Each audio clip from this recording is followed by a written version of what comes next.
production of Fox Sports. We are Baltimore. We are so.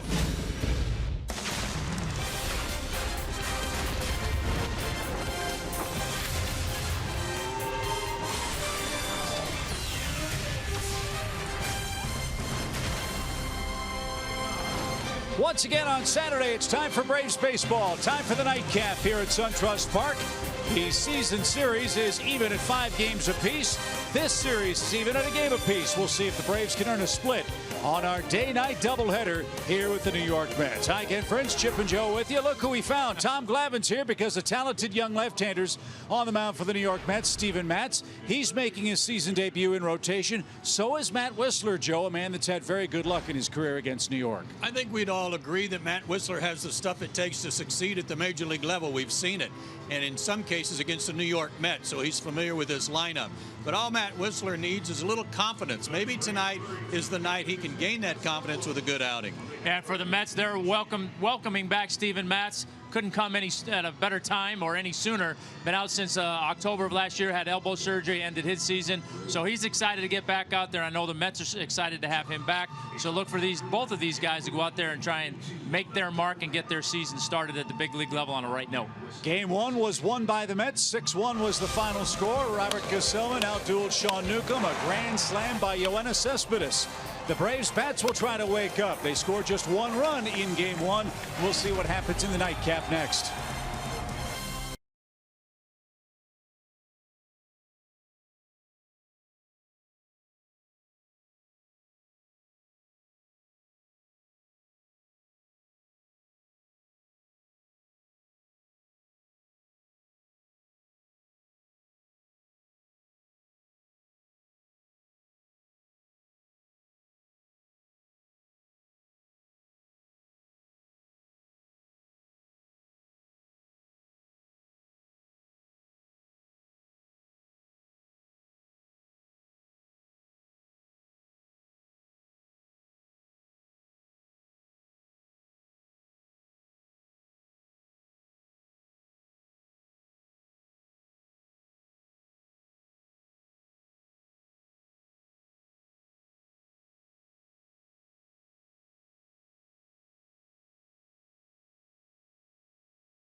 Our day-night doubleheader. New York won Game 1 by a 6-1 final score. Sean Newcomb debuted against the Mets. Something Matt Wisler knows a thing or two about. Nearly 2 years ago today, Matt made his big league debut against New York and pitched 8 brilliant innings. Making his first start of this season. He's had a number of starts against the Mets. 5 starts, 3-1 with a 2.02 ERA. So good team for him to get out there and get a start and get things going. And his 4 keys to pitching success tonight. Number 1, have the confidence that it takes to be successful and believe in yourself and be aggressive.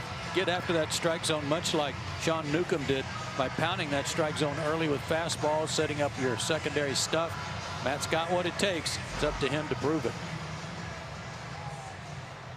So it's Michael Conforto leading off game 2 for the Mets. He's 0 for 6 so far in the series. And we are underway in the nightcap with ball 1 taken down low. Phil Cuzzy's the home plate umpire. 82 degrees at 6:05 Eastern time for the start of our second game.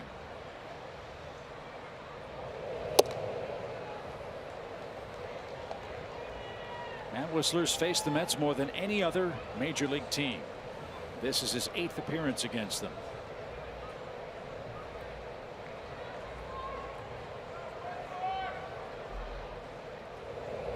And he's promptly gone 3-0 to the New York leadoff hitter.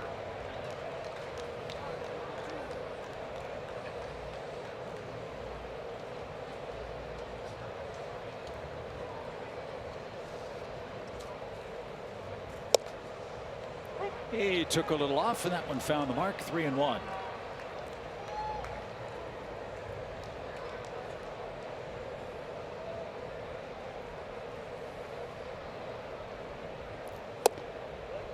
And ball 4 puts Conforto aboard to start the game.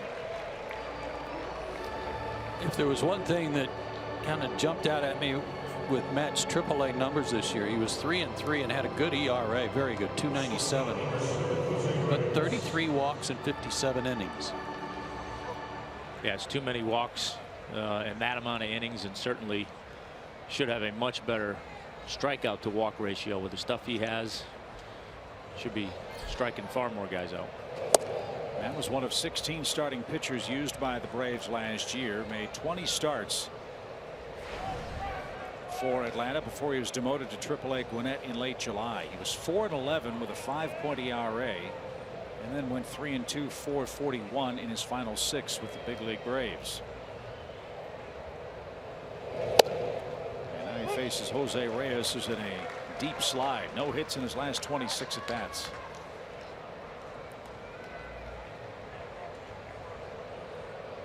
May 3rd, he and Arodys Vizcaíno one hit the Mets. Went 8 innings in that game. As this one's bunted hard, he will get out of the way, and a nice play at third by Johan Camargo to throw out Jose Reyes, who will be credited with a sacrifice. Conforto at second, 1 out. Nice play by Camargo by not giving up on this, even though there seemed to be a little indecision here. Certainly no indecision on Camargo's part.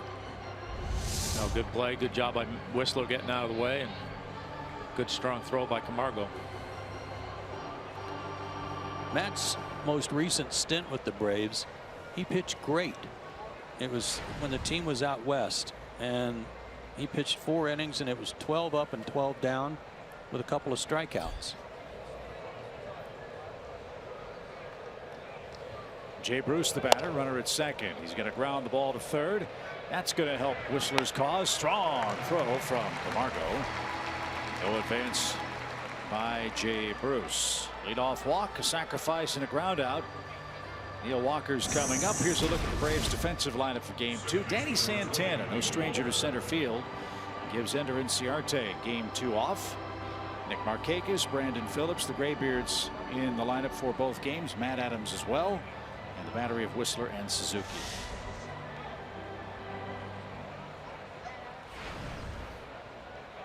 Mentioned in game 1 that Neil Walker's had his share of injury issues, back problems last year, knee problems this year, and he checked in late in the game earlier today and got promptly hit by a pitch. Yeah, now he's got a calf problem. Right. Stay hot. And he takes a ball, 1 ball, no strikes. 8 homers, 32 RBIs for Walker, and a .263 batting mark.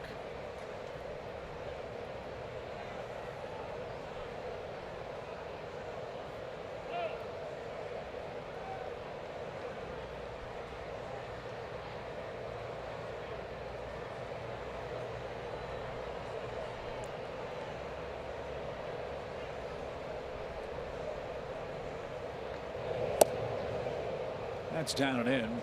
2 balls, no strikes.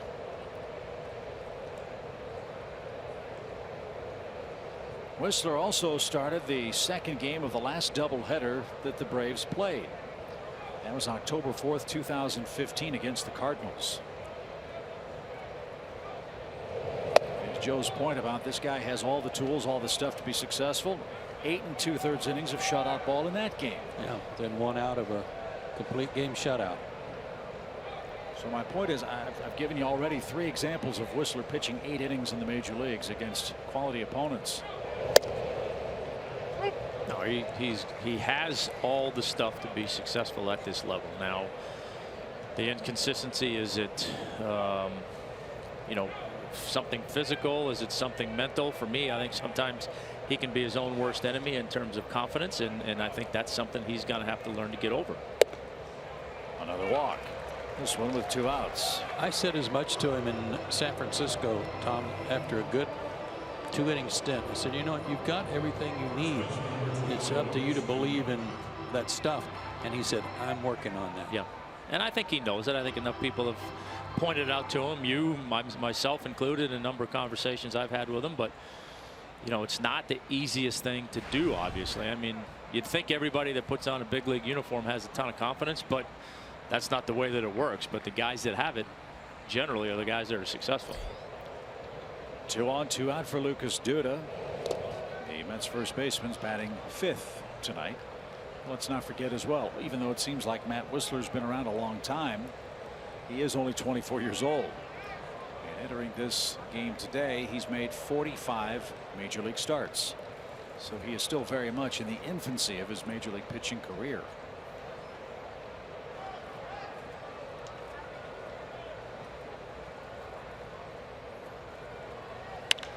High fly ball, wallop to left. Kemp on the run. He's going to get there on the warning track, and that will retire the side. Whistler walks 2, the Mets strand 2, and we go to the bottom of the first.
Fans trying to get in for game 2. Credit to the cleanup crew at SunTrust. They did an amazing job turning this game around in about 1 hour and 45 minutes after the end of game 1. And now it's Steven Matz's turn to pitch for New York. They have been waiting for him a long time. Yes, welcome sight for the Mets to see him back on the mound. Last season, 22 starts, 9-8 with a 3.4 ERA. He's one of their one of the pieces to this highly touted rotation. So let's see if he can get a good start here and get his season off to a good start and stay healthy. New look to the Braves lineup for game 2. Ender Inciarte gets the starting assignment off. Danny Santana will lead off. Brandon Phillips and Nick Markakis are coming up as well.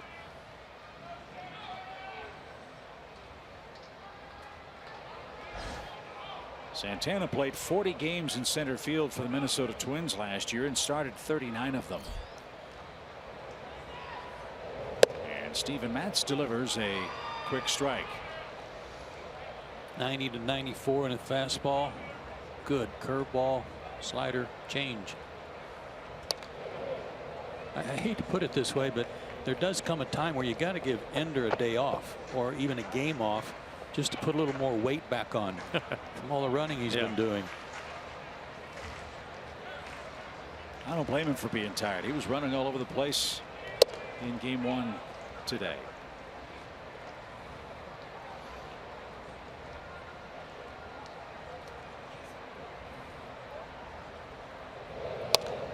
And that's off the screen foul by Danny Santana. 1-2 your count. The Toyota starting lineup: Kemp, Adams, Suzuki 4, 5, and 6. Swanson, Camargo playing third base, and Matt Whistler ninth. To short, Reyes scoops and fires to first in time. Interesting seeing Jose Reyes at shortstop. He's been their primary third baseman since he rejoined their club last year. Wilmer Flores is playing third in game 2. Walker and Duda on the right side. D'Arnaud behind the plate. Conforto, Granderson, and Jay Bruce, a standard alignment for the Mets outfield. Cespedes available to pinch hit. Supposed to be in the lineup tomorrow. I've seen enough of him for one series already. Thank you. Yeah. A game 1 grand slam. Brandon Phillips hit a homer in game 1. New York led 2-0 at the time. Phillips smoked one into the New York bullpen. So he's up to 4 homers. 3 of them have come here at SunTrust Park.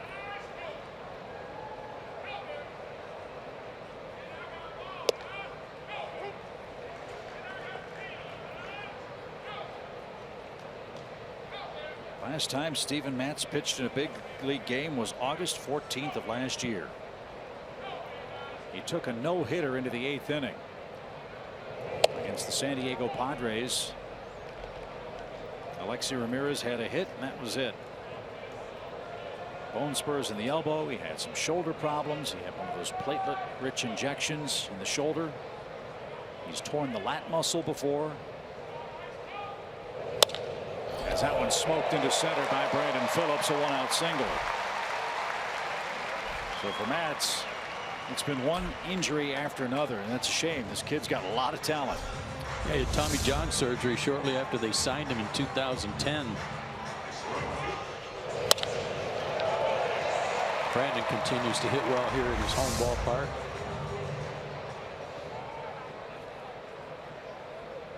But he's never lost to the Braves.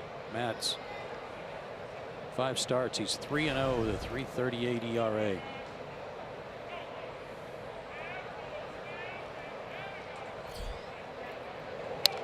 Phillips started, then stopped, and Markakis fouled it away. Strike 1. Nick at 283 on the year, 1 for 8 in the series.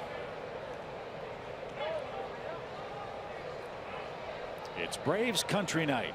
Jake Owen concert post game.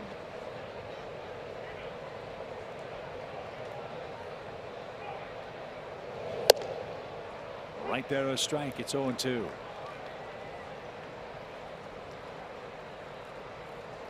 Like Matt Whistler against the Mets, Steven Matz has faced the Braves more than any other major league opponent.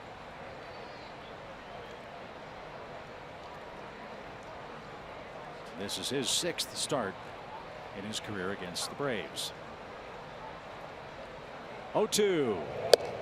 It's cut on and missed. And Nick Markakis is the second out. So Matz has his first strikeout of the game, and Matt Kemp's coming up. He struck out a bunch of guys in his rehab assignments, 20 in 16 innings, but he also got touched up, gave up 3 homers, 11 runs in 16 innings. That was the higher than high breaking ball. Yeah. A little bit lower on that hang, and that ball goes a long way. And Cespedes didn't hit too well on his rehab assignment either. Yeah. Yeah, those, particularly for those starting pitchers, those rehabs can be a little bit deceiving. Those boys, when they see you show up on those mounds, they know you're throwing strikes. They're hacking. Kind of like on the backfields in spring training. Yeah. My ego hurt more on those backfields in spring training than anywhere. No balls, 1 strike for Matt Kemp. who did not start the game earlier today, came on as a pinch hitter and struck out.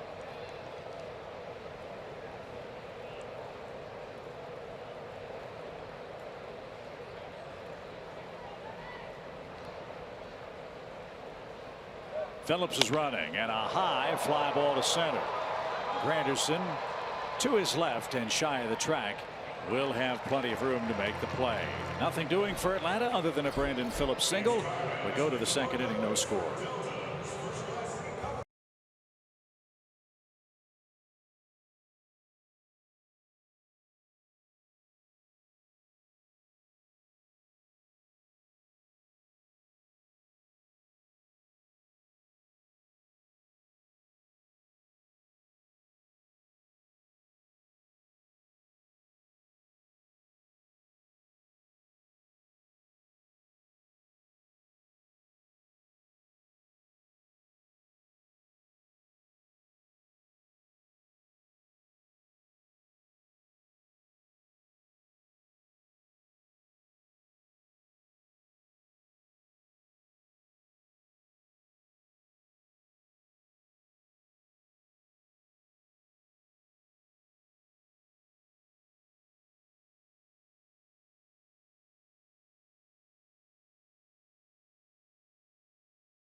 Atlanta, Matz and Whistler. A scoreless first inning under their belts. Wilmer Flores will lead off. Flores is the 6th place hitter and playing third base. He made an excellent play at first base in the first game that saved a run. And maybe the game for Robert Gesellman. Flores kills left-handed pitching. Not too shabby against righties either, and he'll get things started for New York.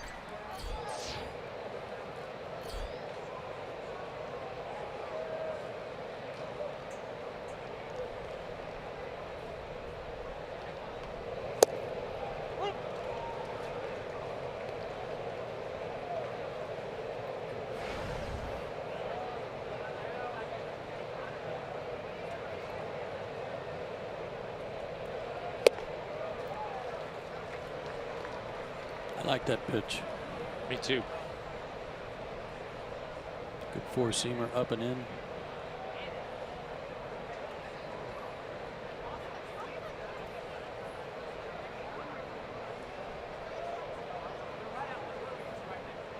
Nothing in 2 for Wilmer Flores. And no swing.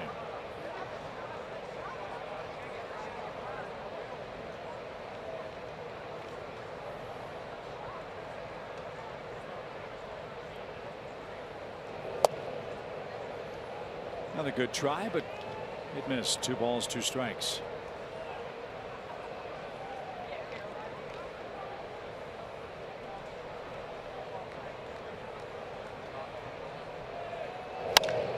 Driven toward right. Markakis on the run. Turns and drifts and hits the wall. Great catch. 1 out.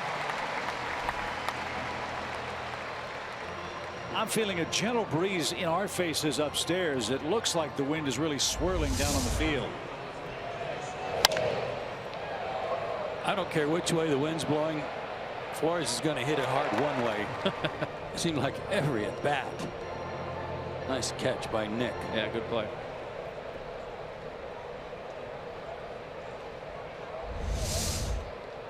Curtis Granderson's batter.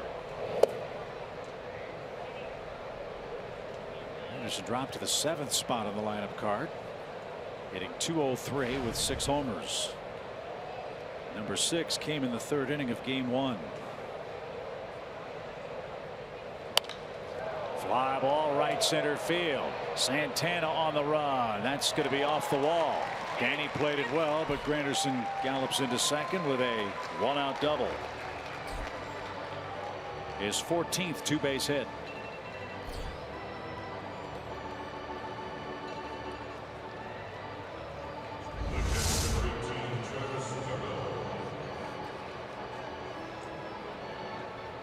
I thought that was going out.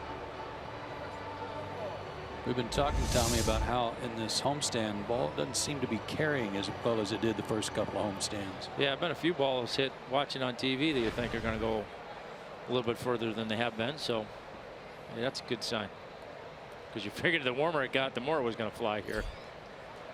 Travis d'Arnaud with one out. Well, maybe the Braves found a humidor somewhere downstairs, and they're just secretly putting the balls in there to keep them from flying out. Whatever it takes. Swing and a miss by d'Arnaud. That away. Good breaking ball.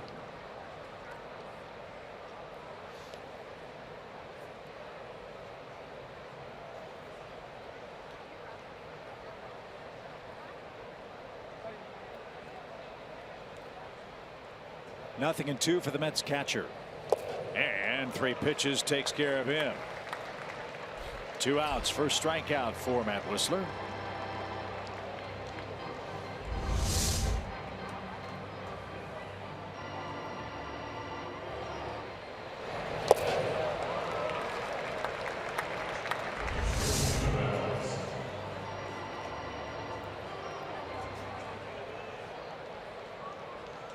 Pretty good hitter. 180 career average.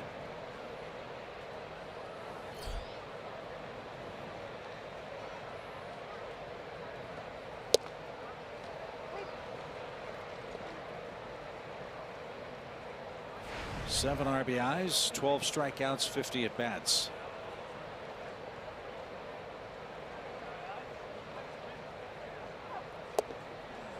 He's always been a real slender guy. Listed at 6'2", 200. Now he looks a little stronger.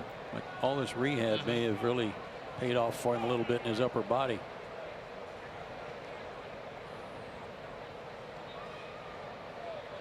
Now an 0-2, who is cut on and missed.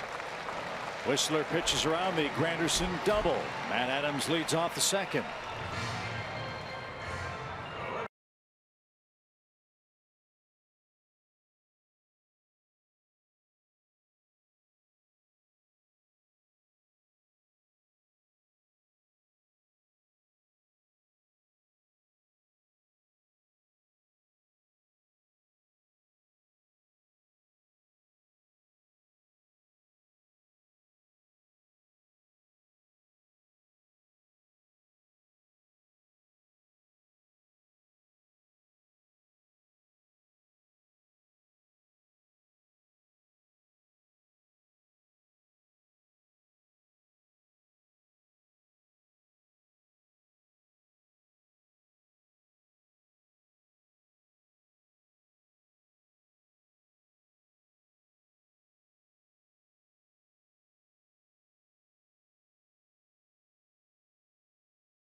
By your local Toyota dealer. Let's go places.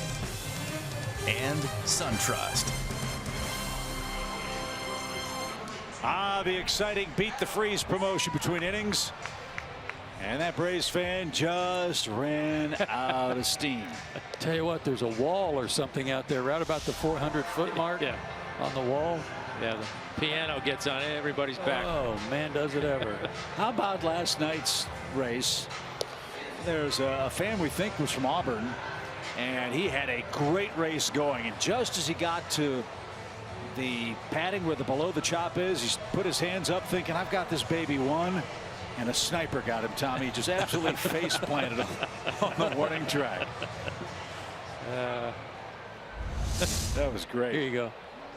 Yeah, there he is. And it's like, what? Oh, no.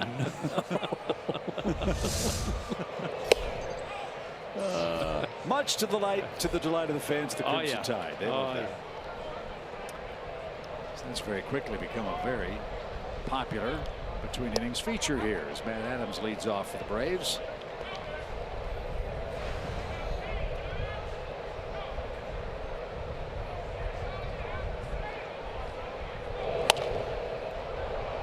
That's popped up and out of play. 2 balls and a strike.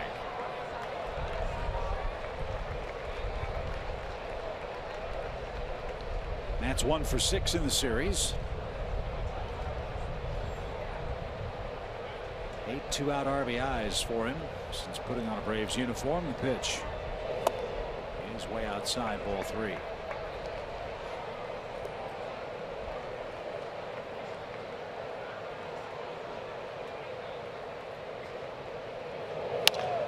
Rounded towards second.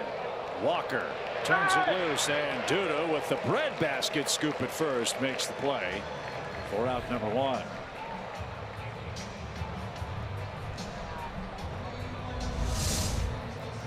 You know, Walker's been really limited on his range lately because of all of his infirmities, but made a nice play there. Got some help. Yeah, good play on both ends. Kurt Suzuki's got the catcher's gear on in game 2. He's up with 1 out, batting .224 for the year.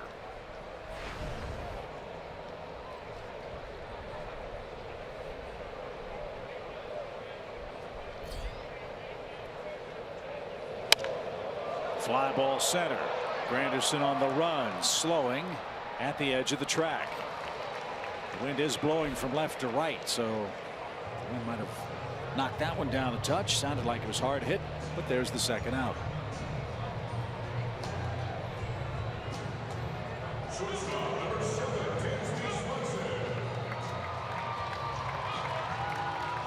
Nice cheer for Dansby Swanson, who's 3 for 7 in the series. Really fun watching him take over the game, Tommy, in the 6th last night. Yeah, big double, and then the hustle play in the 9th inning was fun to watch. It's good to see him turning things around a little bit. He's done a nice job of staying back and letting his hands work. That double he hit last night was a great example of it on a fastball in on him, inner third. He just turned on it like no problem.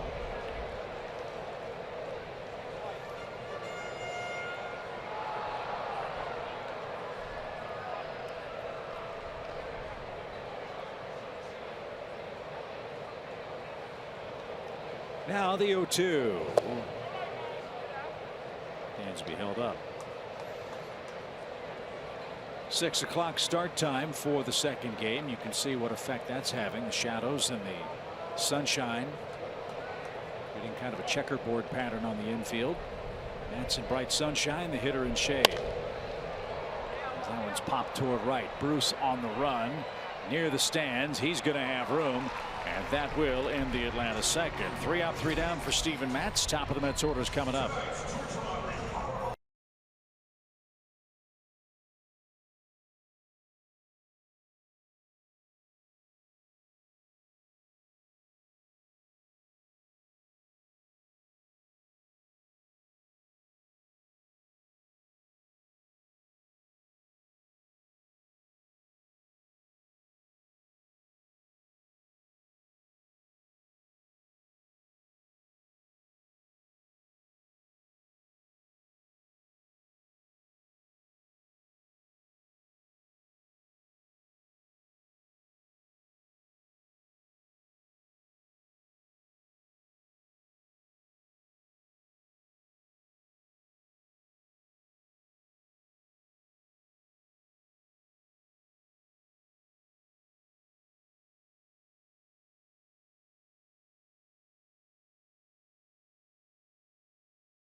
brought to you by Academy Sports and Outdoors. For all, for less.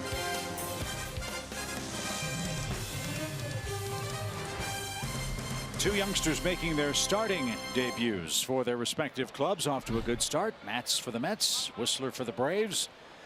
And Matt goes through the order a second time now here in the third inning with Conforto, Reyes, and Bruce coming up.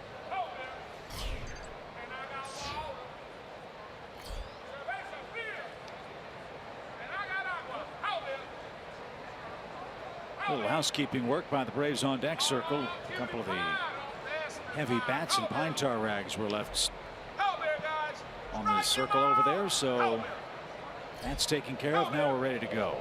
And up and away, 1 ball, no strikes.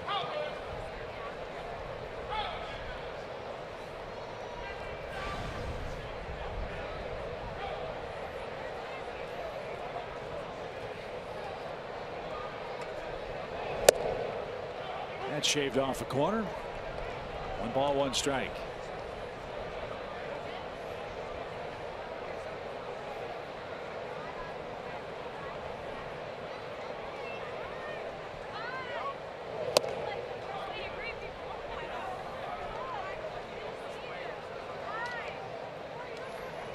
Not missing much with those pitches away or the fastball or his two-seamer kind of running away.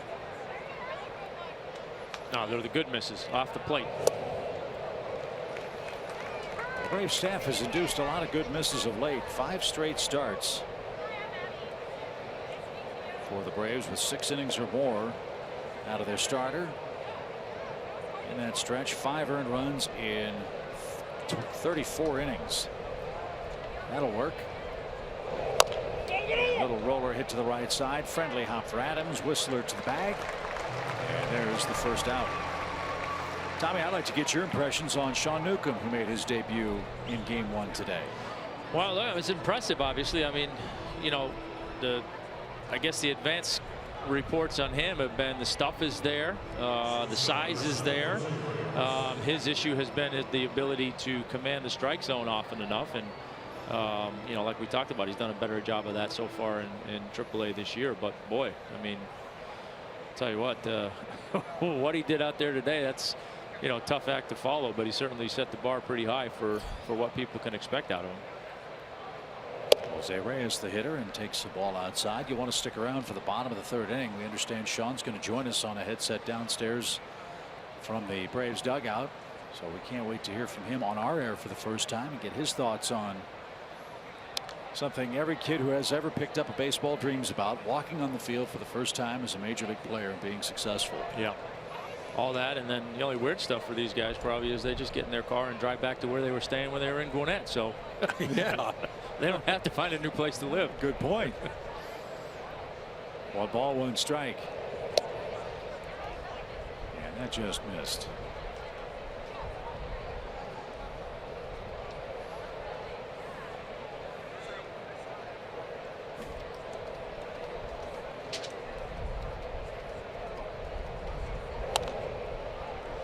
Pop back our way.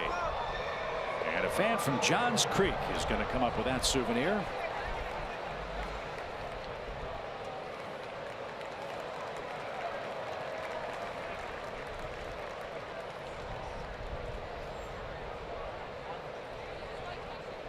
The 2-2 is lashed toward right field. Markakis retreats and puts that away. Hard hit ball by Reyes. He's 0 for 1 officially with a sacrifice. And just like that, 2 outs for Jay Bruce.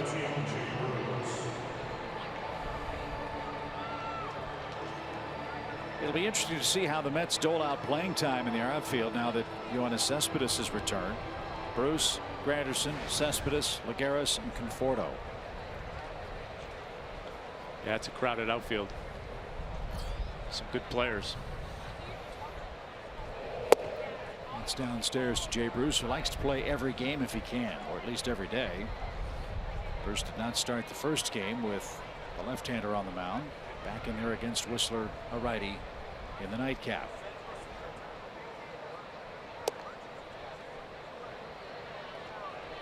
Two and 0.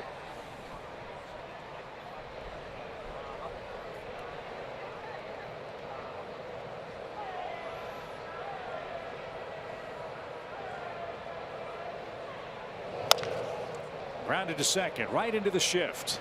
And Phillips takes care of Bruce. And Whistler gets him 3 up, 3 down. Sean Newcomb's going to join us for the first time as a big leaguer. We'll have an in-dugout interview with the Braves lefty coming up next.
Bottom of the 3rd inning, game 2, starting much the way game 1 began. Little excitement for Sean Newcomb, I think you'd say. His major league debut. Here are a few of his highlights. Tom, we were impressed with that breaking ball from the get-go. Struck out the first 2 hitters with it looking. Yeah, got a couple strikeouts in the 1st inning, and then kind of went the other way with it the latter part of the game. Started to use that pitch earlier in the count, and then went to his fastball to finish guys. So look, I mean, like we talked about a lot, obviously the advanced billing, great stuff, good delivery. Today brought it all here, and man, what a way to make your debut. So Sean, how does that make you feel? Hall of Famer describes your first major league game just like Tom Glavine did. Yeah, I mean, it's obviously having that said in from someone like that is pretty great. But I mean, I kind of just went out there and did what I had to do, but definitely having some people like that watch, definitely leaving a good impression was definitely what I was trying to do. Sean, this is Joe. I'm curious about warming up in the bullpen. What were the jitters like before you took them out? Were you excited or nervous, or a little both? A little bit of both. I'd say definitely less than I expected. I expected to be pretty nervous, but it really wasn't too bad. I was just more anxious to get out there and just get it going after I had a couple days to kind of sit around and think about it. Yeah, that's what I wanted to ask you, Sean. This is Chip. What is that like experience-wise? You're sitting in AAA. You've been bumped up, and you're waiting like everybody else to get a chance to come to the big leagues. And you find out, but you got to wait a couple days before you get to go to the mound. Yeah, like I said, I was just anxious about it. I mean, I had 2 days to sit and think about what it would be like. But after I got through my warm-ups and everything, I knew it was just another baseball game. Just went out there and attacked like I had been over in Gwinnett, and things worked out. You had great stuff.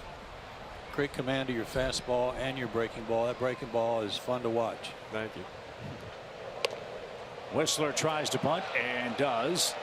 And a perfect sacrifice puts Camargo at second with 1 man out. I was wondering, Sean, you're a big kid, and obviously growing up up east, there's a guy named John Lester who pitched for a lot of years with the Boston Red Sox. Physically, you're about as big as John Lester. Is that a guy that you try to pattern your pitching style after while you were growing up? I wouldn't say I tried to be like him or anything. That was definitely somebody I watched, just how they went about pitching, just mound presence to their stuff and all that. But I mean, being a Boston fan growing up and from the area, definitely was an easy person to kind of picture myself being one day type of thing. Danny Santana, the batter, and he unloads to center field. Curtis Granderson retreats. He's going to have plenty of room, and there's the second out. So who did you when you're a little leaguer decide, hey, I want to pitch like this guy? Did you have a favorite pitcher besides Tom Glavine, whose head's already big enough up here? For me, probably Pedro Martinez.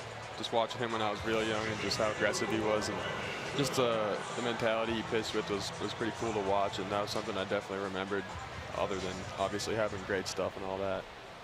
Well, when you get to the big leagues, everybody kind of notices a quick difference, but you get to SunTrust Park and you walk into that clubhouse and those facilities, it kind of makes you want to stay, doesn't it? Definitely. It's unreal in there. Yeah, Gwinnett's okay for a AAA ballpark, but yeah, you don't want to go back there. Yeah, definitely. Set the bar high. 2 outs for Brandon Phillips. We're visiting with Sean Newcomb. Pitch way upstairs. We read in your bio, pitched collegiately at Hartford. Tell us about your first college win way back in 2012, a 7-inning no-hitter. That's kind of a great way to break in, much like you broke in today. Yeah, I mean, it was probably my 3rd or 4th start that year, and I mean, obviously it was a good one, 7 innings, but I always caught some grief for that, only being 7 innings. But it was a rainy day and everything, but it was definitely cool to kind of break onto the college scene at least. Was that an eye-opener for you that, hey, maybe I can not only pitch at this level, but maybe at the next level too? Yeah, definitely. That was kind of after that I got a offer to play in the Cape, so that was kind of added on to it and kind of helped with the confidence and knowing that my stuff played. Well, from there you get drafted by the Angels in the 1st round, and you weren't even in their organization that long before you get traded. Did that come as a bit of a shock? Yeah, pretty much, yeah. But I was on vacation and I just got a phone call and I had no idea. I didn't expect anything like that, especially just being there for 1 season, but it ended up being a good thing. Well, at least you still have an A on your hat. It's the right one. It's not the one with a halo. And Sean, welcome to the show. Congratulations on a great first start. Hopefully there's many more to come, and we look forward to meeting you in person in the clubhouse tomorrow. All right, cool. Thank you. All right, Sean Newcomb, his major league debut today. He was terrific in game 1, and this game moves to the 4th inning scoreless.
Xfinity.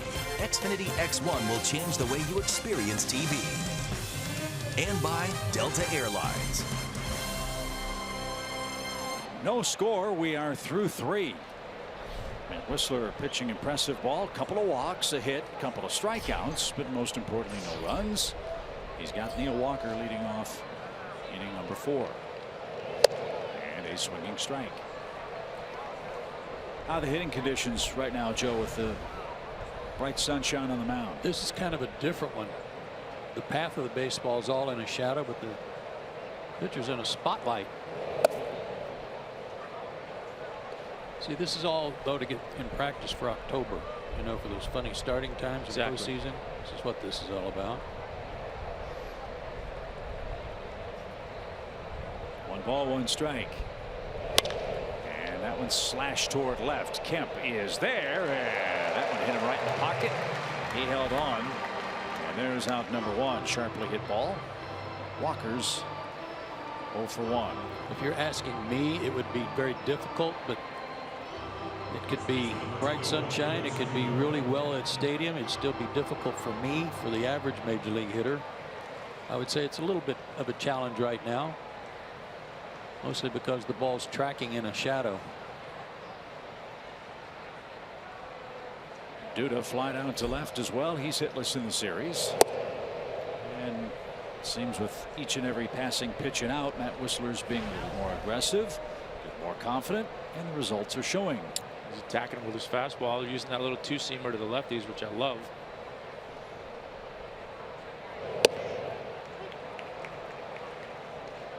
One ball, one strike.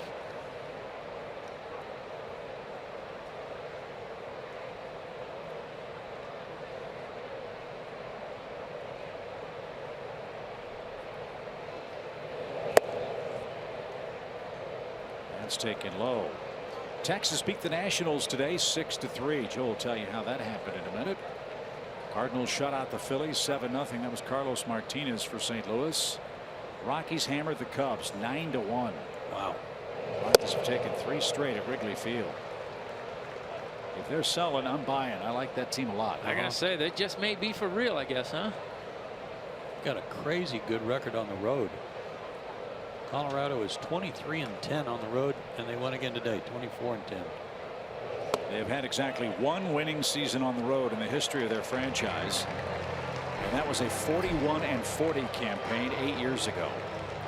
So Colorado winning at home, winning on the road, beating good teams, and with a terrific stable of young power pitchers that for the moment doesn't include John Gray, who's still out with a sore toe.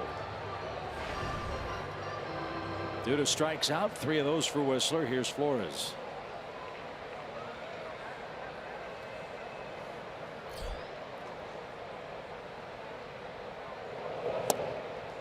Washington had some more bullpen trouble today, Joe. Yeah, Coda Glover gave up 2 runs in the 9th, tied the game.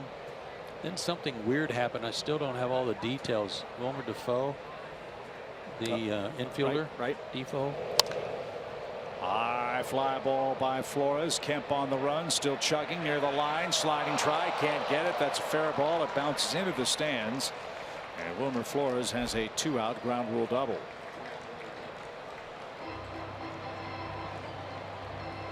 Even when he hits the ball soft, he finds a way to get a hit. Hope Matt's all right, sliding on the warning track over there.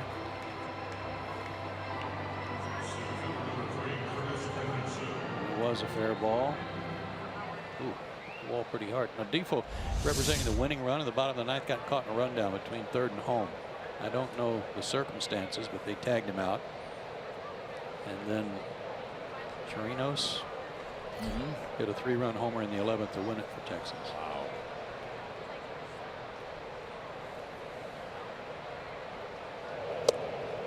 Wow. Off-speed pitch, a strike for Granderson. Curtis has a double. Let's have 2 hits, both of them for 2 bases.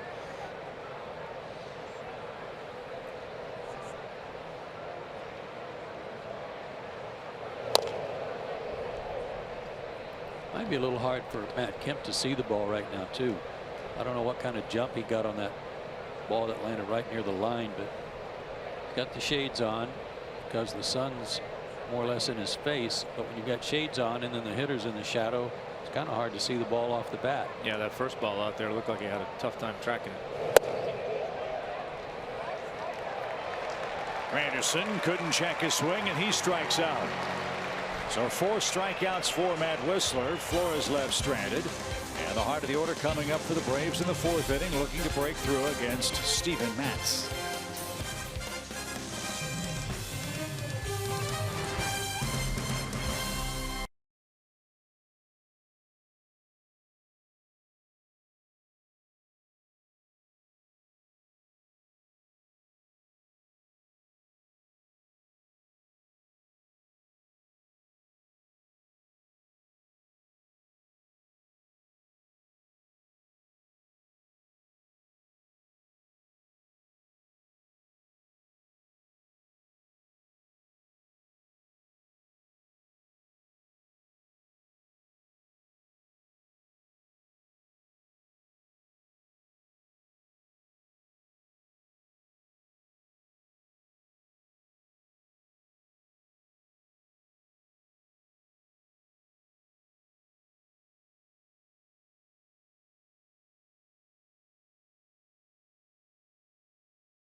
Baseball is brought to you by your local Ford dealer and the Georgia Lottery.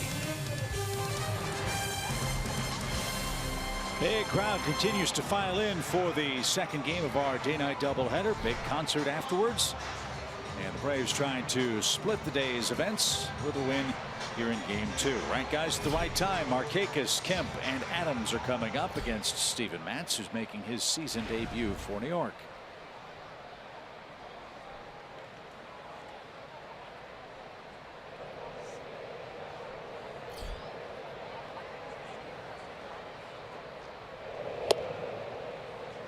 That stayed high for Markakis, who struck out in the opening inning.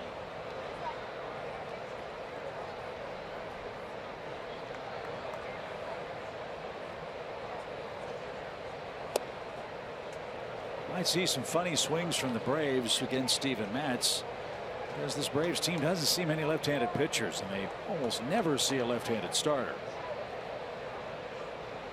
Braves have only got 5 decisions against a left-handed starting pitcher this year. They're 3-2 against southpaws.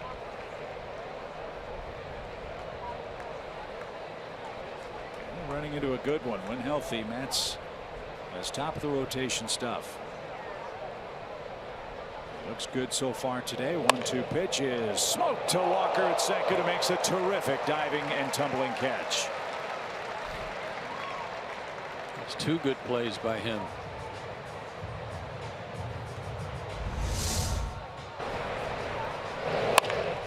Boy, this makes you sick as a left-handed hitter against a tough left-handed pitcher to rake one like that. Yep. And get robbed. Nice play.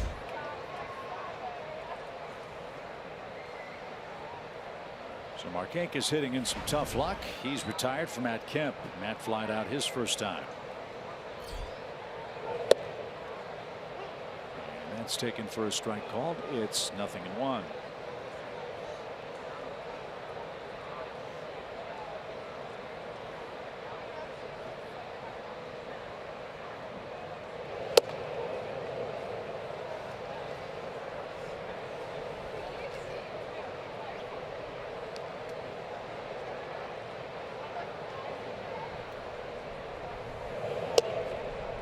Way outside, ball 2.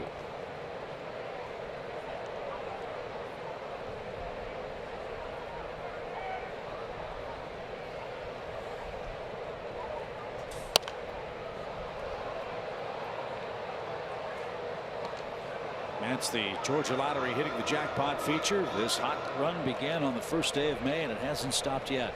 No, it hasn't.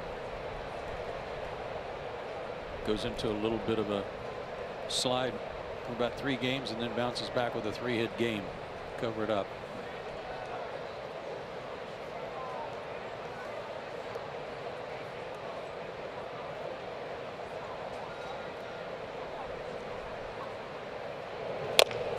Little tapper right back to the Mets pitcher. Matz will flip to first. Kemp's retired, 2 outs. Well, we all know how shattered the Mets rotation has been this year. Harvey hasn't been all that good. DeGrom's had 2 bad starts in a row. Zach Wheeler's coming back from Tommy John surgery. Noah Syndergaard tore his lat muscle. They've been searching far and wide trying to patch together a rotation that is worthy of all the expectations that New York has had this year. They get Matz back tonight. They got Seth Lugo coming back tomorrow, and fellas, they're going to go with a 6-man rotation for a while and see if that can right the ship and they can rattle off some winning series. It's different, but I get it. Just in an effort to try to protect these guys a little bit. Yeah, why not try it? I mean, we've had a hard time keeping your big 5 in a rotation together at the same time, and you know, why not? What do you have to lose? Bouncing ball to first. That'll take care of Adams. Matz has a 1-2-3 4th inning. Pitcher's duel continues with no score.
And Patch, your #1 mobile app for live Braves baseball. Stay connected with a fully customizable experience. Get Braves home screen icons and app features, as well as game day, live game video highlights, radio broadcasts, StatCast, news, and more. Download MLB.com at bat today. Another pretty night at SunTrust. 4 scoreless innings. Whistler and Matz are dueling in game 2. And Travis d'Arnaud takes a strike. He's the New York catcher. d'Arnaud is usually a first pitch fastball hitter, but he's taken strikes on the first pitch on fastballs each of the last 2 times up. He's trying to lull everybody to sleep, and then he's going to ambush him later in the game. Well, that surprised me his first time up because there was a runner at second.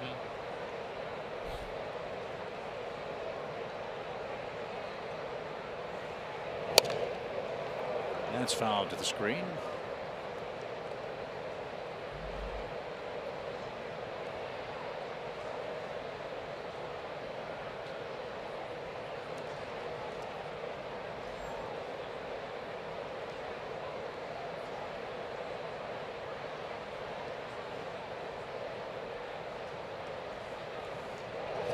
Swing and a miss. Whistler's really mixing his pitches well tonight.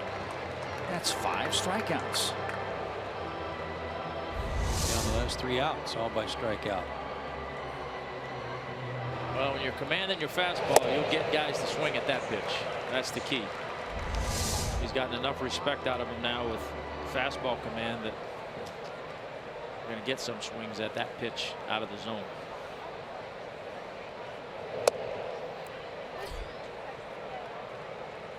Well, for whatever reason, this is a team that Matt has had excellent success against. It started with his first big league game. As Matz pokes that one toward Markakis. Easy out, 2 down. Well, you said command with his fastball, Tommy. He's got a good fastball. I mean, he can range it from 90 to about 94 on a good day. He can throw hard if he wants to. Yeah, no, there's no, I mean, he's got that 4-seamer that he throws hard. He's got a really good little 2-seamer that I think he's still kind of toying with where and how to use it. But, you know, he just seems to get in those modes where he's throwing his fastball with the intent of it not getting hit.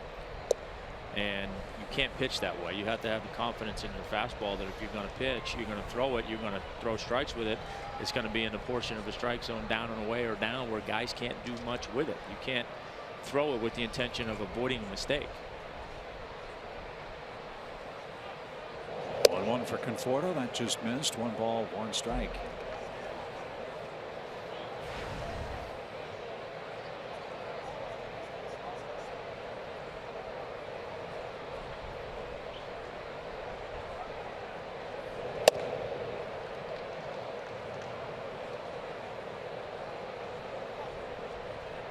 He's had very few that have missed like that one. That one, you know, was up out of the zone, but most of his misses have been good misses, which are off the plate and they can't do anything with it.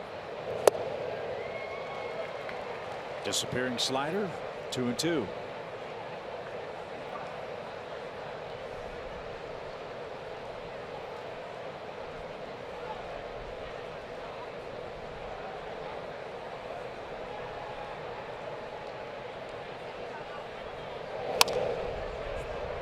That's headed for the seats left side.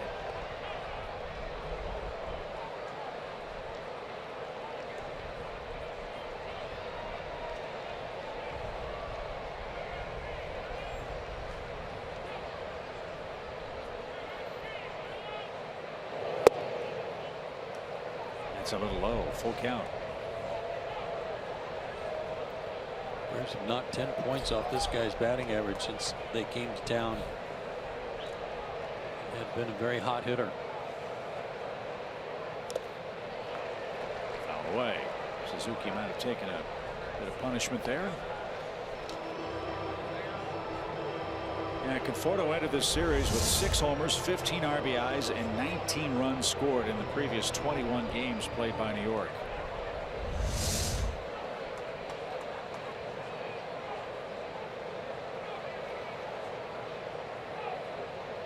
He's 0 for 7 so far in Atlanta. And he just took another walk, something he's done a lot. That's 4 walks for Conforto in the first 3 games. And the second time he's been passed tonight, this one with 2 outs. And coming in, Chip, his last 20 at bats, he was 4 for 20, but he'd walked 6 times before this series started.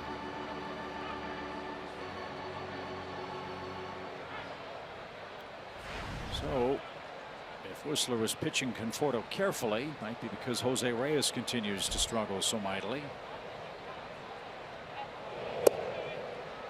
As that one just missed.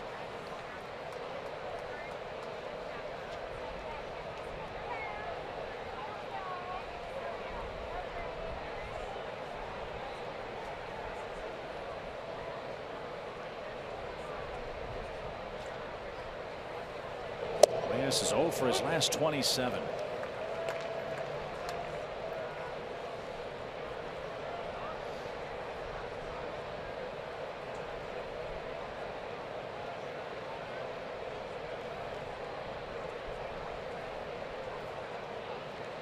Runner goes, and a line drive into shallow center. That's going to get down in front of Santana, who bobbles. And Reyes wanders way around first. The throw comes in toward third, and he went halfway. And Reyes takes advantage and moves up an extra 90 feet.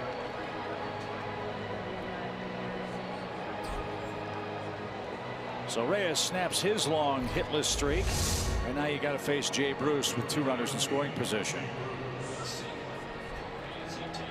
Had a lot of the plate up, fought it off, and when Danny started juggling, Reyes was watching and took the extra base. And Santana will be charged with an error too. Base hit and an error. So now you've got trouble. Here's Bruce. Bruce has bounced out to third. He's grounded out to second.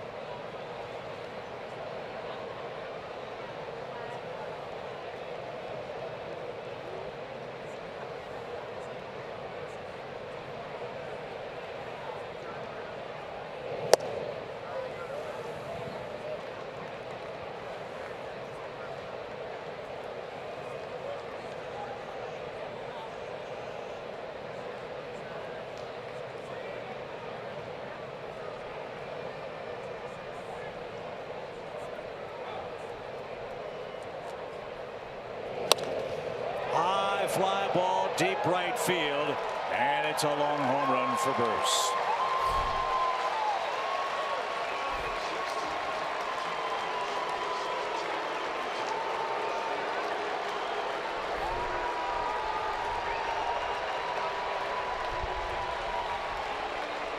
A 2-out walk, a fluke base hit, and then Bruce unloads right in front of the chop house for a 3-0 Mets lead. No ball hitter, got a breaking ball right there. So that home run, the Mets have hit a home run in 14 straight road games. That ties their all-time franchise record. And Jay Bruce is a reborn man in a Mets uniform. That's his 16th home run, 43 RBIs now, and his 2nd lifetime homer against Whistler.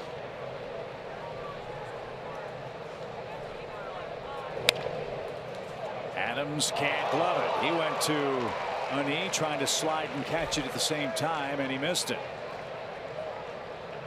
So Walker's at first. Let's see how that scored.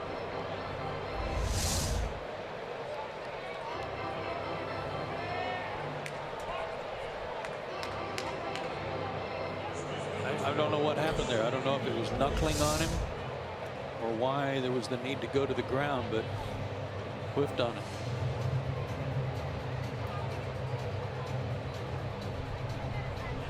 It wasn't the base hit by Reyes. It wasn't even the 3-run homer by Bruce. It was that walk to Conforto with 2 out, nobody on.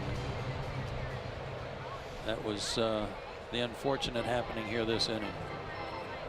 And those are such killer plays. They seem to happen from time to time with the Braves, especially. They've given up a ton of 2-out runs this year, and it almost always comes after a base on balls or an error.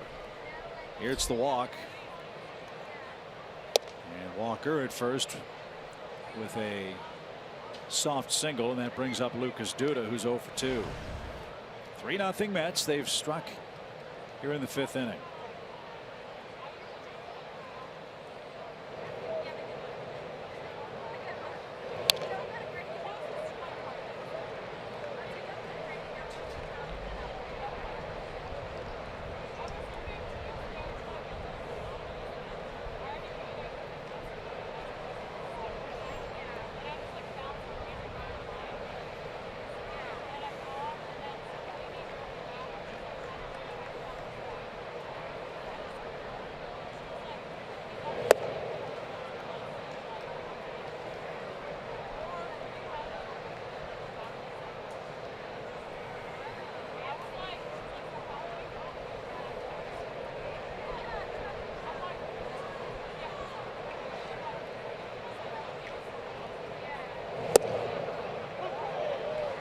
Caught the strike zone.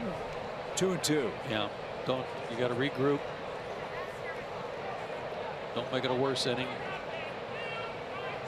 Get back to what was working first 4 innings. Away. That works. Duda's caught looking. 6 strikeouts for Matt Whistler. However, his 3rd walk led to Reyes' hit and Bruce's homer. It's 3-0 New York.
To the bottom of the 5th. Welcome back to our set here in the Battery Atlanta for this Xfinity game break. The Twins out in San Fran this afternoon. Take it to the top of the 4th, down 1-0.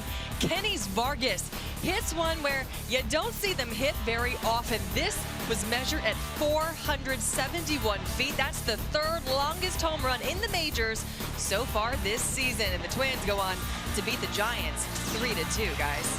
Okay, Rebecca, thank you very much. Minnesota has been a very pleasant surprise. They are the American League Central Division leading Minnesota Twins, and they've been doing it on the road. Their victory today gives them a 20-8 record away from Target Field.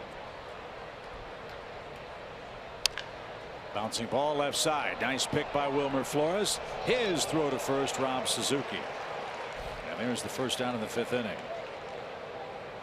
Remember when we saw the Twins last year, Chip, and we couldn't get over how enormous all their players were? Yeah, Sano and Vargas. Vargas is gigantic.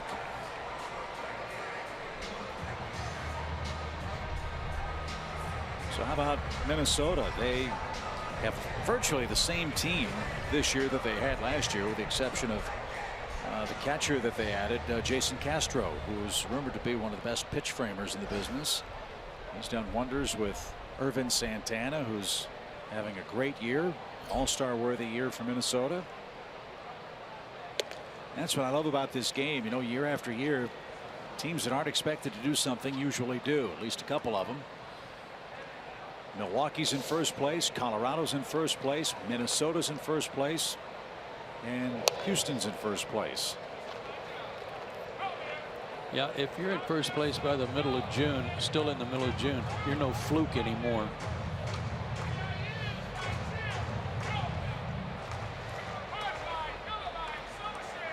Dansby Swanson, the hitter, with one out. He flied to right. Back in inning number 2. Mets can just roll along now. He's got a 3-0 lead. Pretty snazzy change up there.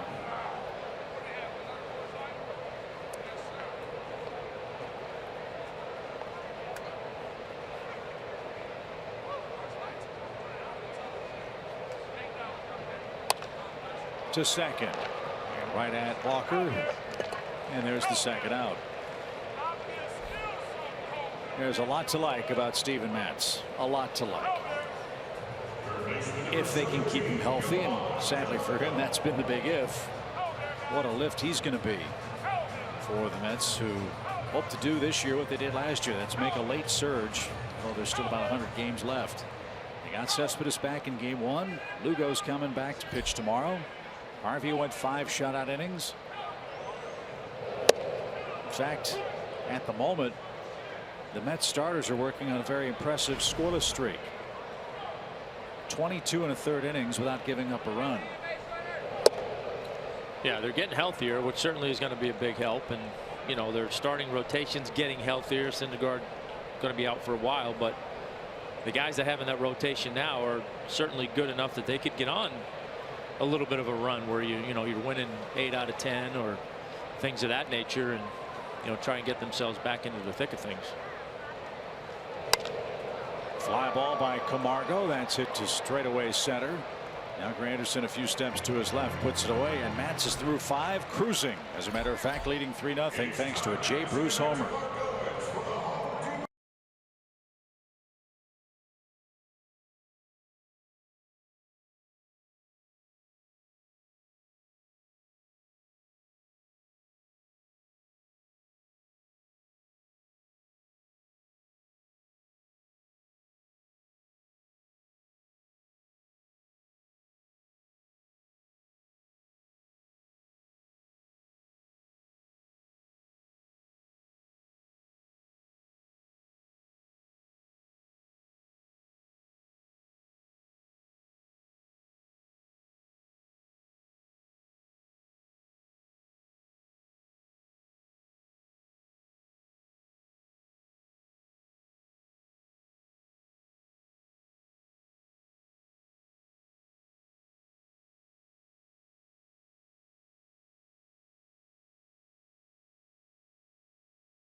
You may have noticed Johan Camargo eye black. Underneath his eyes, he has the initials written STNO.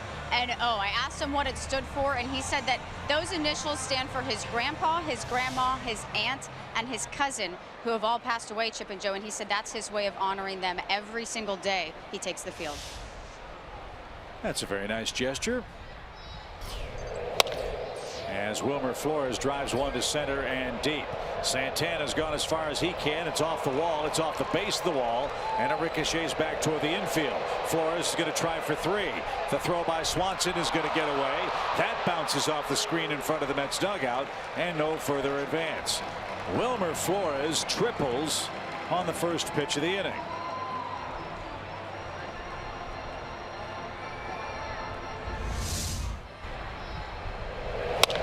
The almost Brewer. Wasn't it Milwaukee he was going to be traded to? This guy can I just keep saying it over and over, he can just flat out hit. And he can really hit a fastball.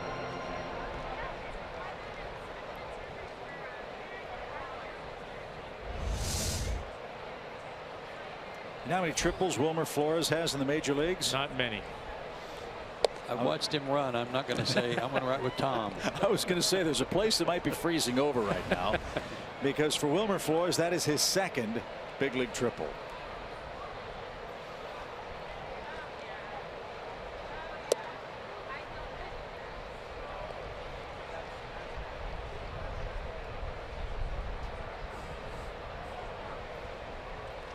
He's also got a double tonight, and he's 90 feet away for Granderson, who's got a 2-base hit and took strike 3. That's just foul at first.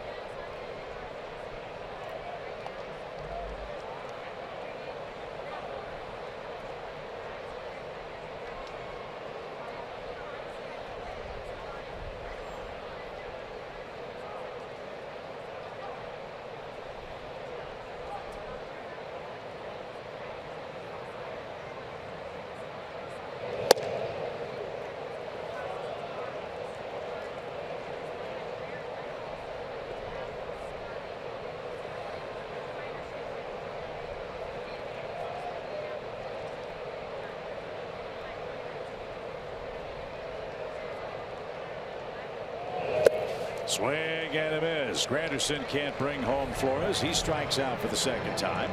That's got 7 strikeouts in the game. The only thing good about that triple is that it wasn't a home run. It was awfully close.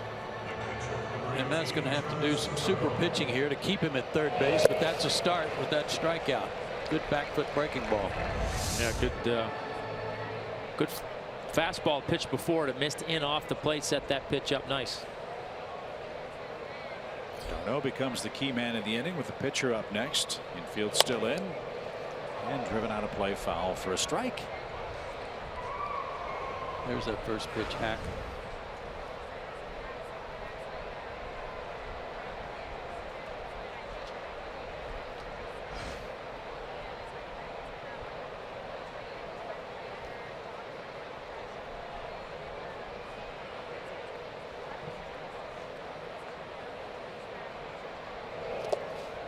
Concern that they have for Darno is that, I mean, you can't sneeze at 7 homers. That's pretty darn good.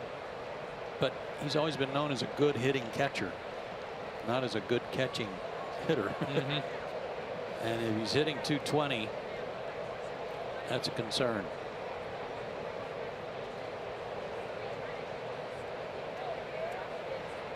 No balls, 2 strikes. For Travis d'Arnaud, here it comes, and it's driven toward right. Markakis retreats, makes the catch. Flores tags. Here comes the throw toward the plate. It'll be cut off. It was off target anyway. And Travis d'Arnaud with 2 strikes hits sacrifice fly to make it 4-0 New York.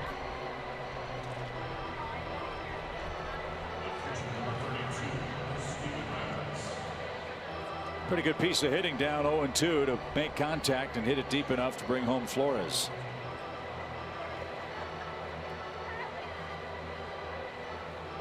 And now Steven Matz. He's up already for the 3rd time.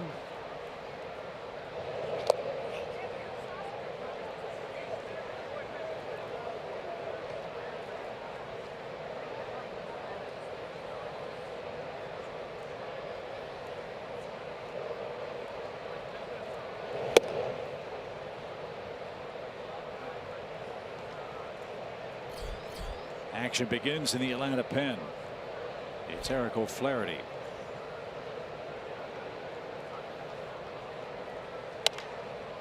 popped up. Markakis near the line is going to have room, and that will retire the side. The Mets cash in a leadoff triple from the flying feet of Wilmer Flores. It's 4-0 after 5.5.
All new family value plan, which will get you 4 game tickets, a parking pass, 4 hot dogs, and 4 Cokes starting at just $75. That's a savings of up to 45%. Visit Braves.com/family to plan your next family trip to SunTrust Park.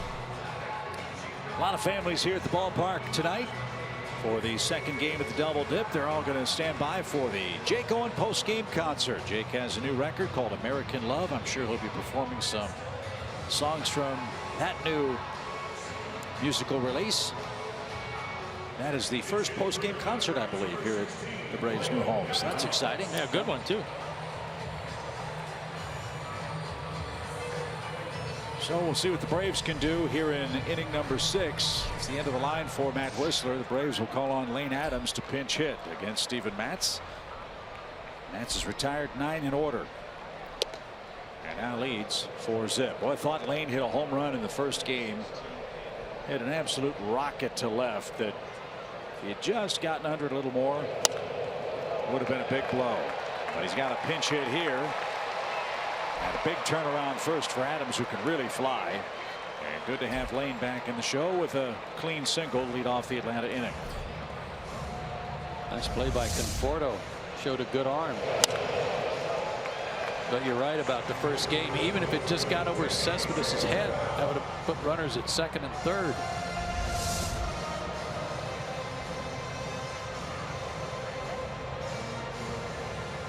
So for Matt Whistler, 6 innings, 6 hits, 4 runs, 3 walks, 7 strikeouts, and a homer. Let's see if the Braves can mount a comeback. Here's Santana.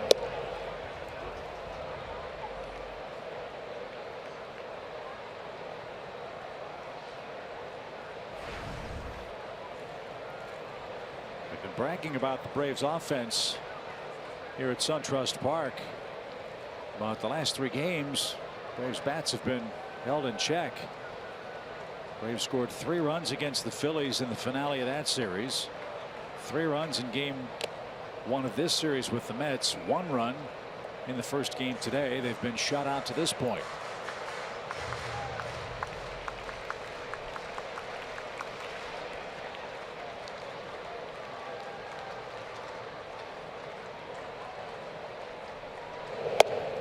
Way high, 1 ball, 2 strikes.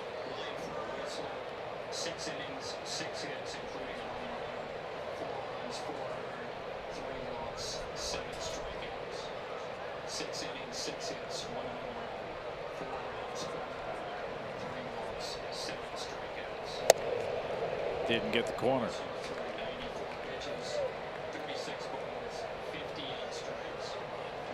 94 pitches for Whistler in his 6 innings.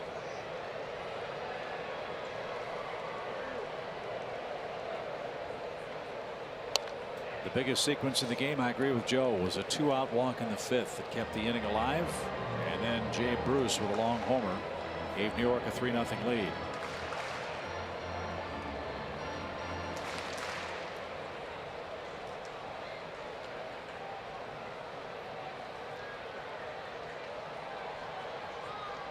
Last time the Braves and Mets played a doubleheader was here in Atlanta at Turner Field. And that was a big day for the New York Mets franchise because Zach Wheeler made his big league debut June 18th. And the Mets swept that double dip.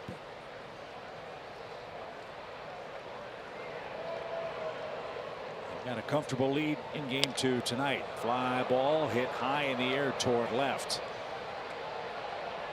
And at the line, nice catch. Conforto puts that away, and Santana's retired for the first out.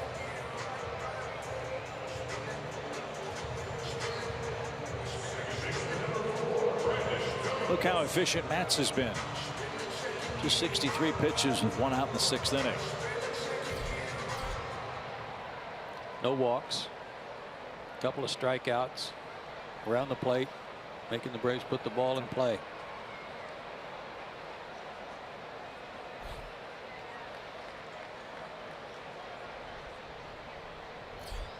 He must be thrilled to be back on a big league mound. First time since last August.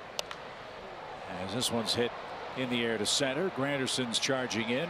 Dappled sunshine doesn't bother him. No trouble. 2 outs. Phillips retired on the first pitch. I don't know what kind of pitch count they've got on Matz tonight. You would figure it was less than 100 pitches, but he may go 9 innings without throwing 100 pitches. And you know Terry Collins doesn't want to go to that bullpen unless he has to.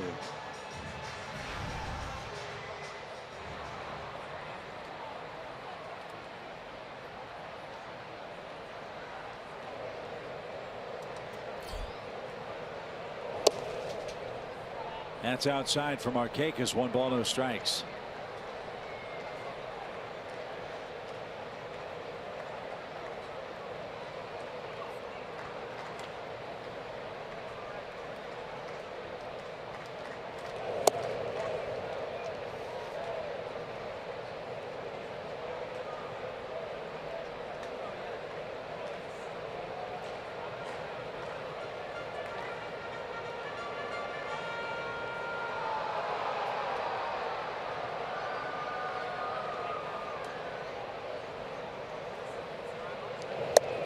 Pitching for Las Vegas in his last rehab start at Reno.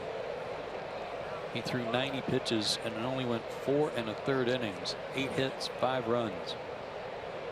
No walks though, 5 strikeouts. 3-0. That's got to be awfully hard to evaluate a rehabbing pitcher in that league and in those ballparks. It is. Well, in that league in particular, such a hitter's league, but it is. You don't tend to pitch the same as you do up here when you're doing rehab starts. No. No. Markakis walks. That helps. Matt Kemp's coming up. A long ball here makes it a 1-run game. Why is that? Well, I mean, I think your whole thought process more than anything else is to get comfortable, you know, feel healthy and kind of stretch things out a little bit. You know, you're more.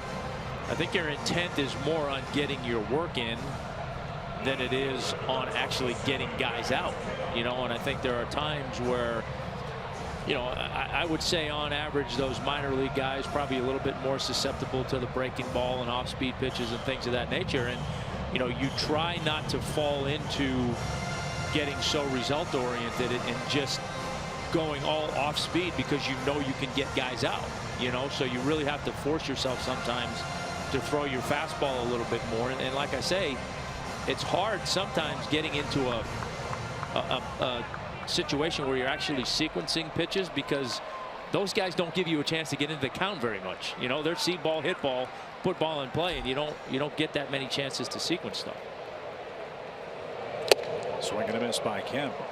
Or to set hitters up, if that's what you're talking about.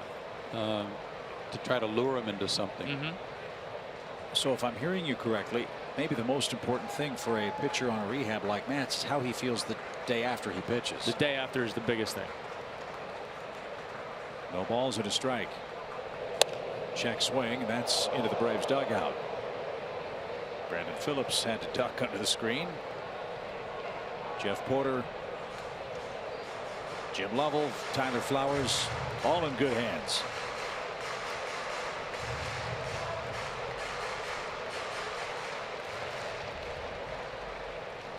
So far this day has gone perfectly for New York. Gesellman pitched great. Cespedes hit a grand slam. And Steven Matz is twirling a shutout so far in his first game of the year.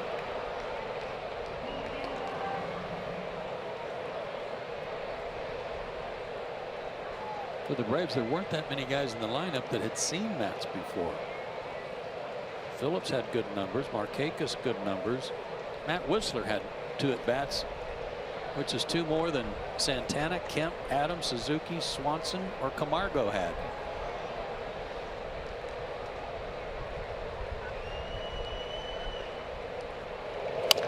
Grounded toward third and foul. Well, Freddie Freeman's hurt, as we know. He's 4 for 13 against Matz. Adonis Garcia, he's hurt, 3 for 11. Ender Inciarte not playing in game 2, 2 for 5. Tyler Flowers, 2 for 10. He caught game 1.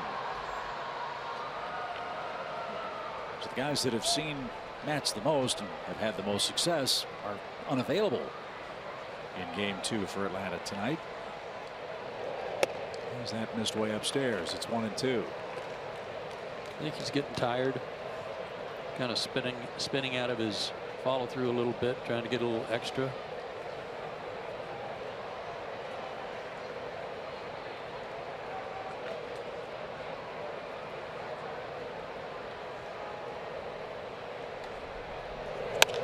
High fly ball hit toward left center, but he got under it. And Granderson's going to catch that. And Matz is through 6 innings with a shutout. 4-0 New York. Top of their order coming up.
Why tonight's SunTrust Confidence Play of the game is the season debut of Steven Matz, the Mets starter.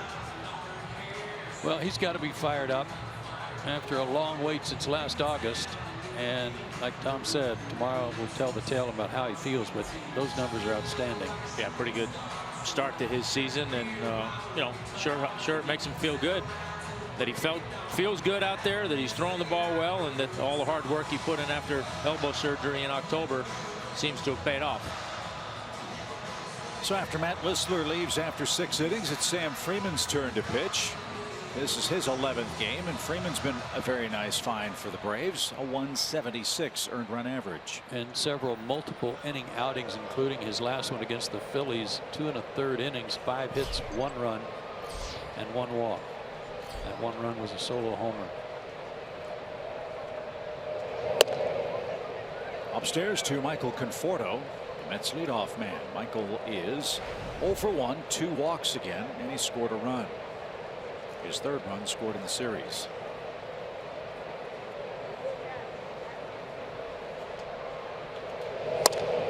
Ground ball hit toward 3rd. Camargo's got it. His toss across is a bad throw, but Adams got the tag on the back.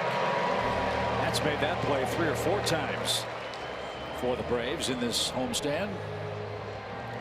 And Conforto is retired by Freeman. Camargo's got a terrific arm, but wasn't able to get a whole lot on this, having played him in the shift and going to his right to get it. And again, help on the other end.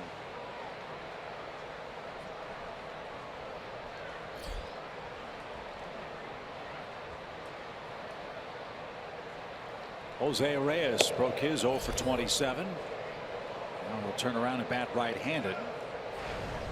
And that one way upstairs, ball 1.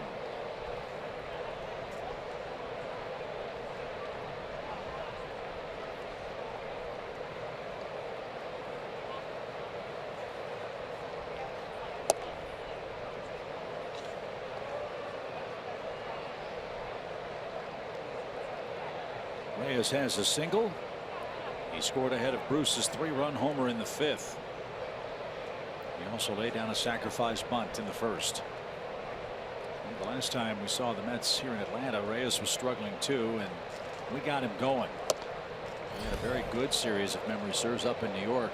The 2nd trip in to Citi Field.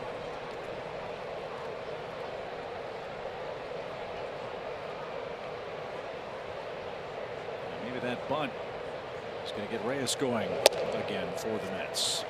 And he just took 4 straight out of the strike zone. It's a 1-out walk.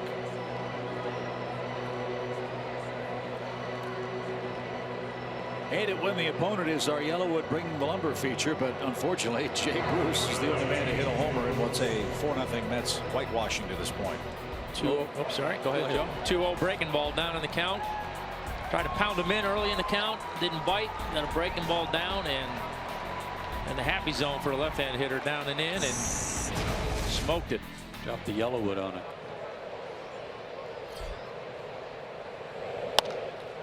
High pop on the first pitch. Santana comes in and he makes the play. Bruce pops out. All the good work Bruce has done this year, left-handed pitchers have given him some trouble, and Freeman retires him easily for out number 2. Tommy, we talk all the time about players who get traded, what the emotions of that are like. You went from Atlanta to New York. How difficult is it to make the transition coming from a place like Atlanta to New York like you did, or Cincinnati to New York like Jay Bruce did last year? It's tough because, you know, the media markets are so much different that there's just so much more to deal with. And, you know, obviously cities are bigger, more attention, all that kind of stuff. But I think the biggest thing is learning how to deal with so much more media than you're accustomed to having to deal with. Freeman might have a pickoff here with a good throw. Instead, Adams throws it to left field. Reyes saw that, and he's on his way to 3rd.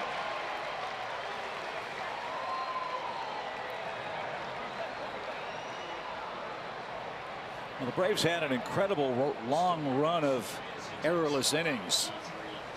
But game 1 was an error fest. The Braves have made another one here in the 7th inning.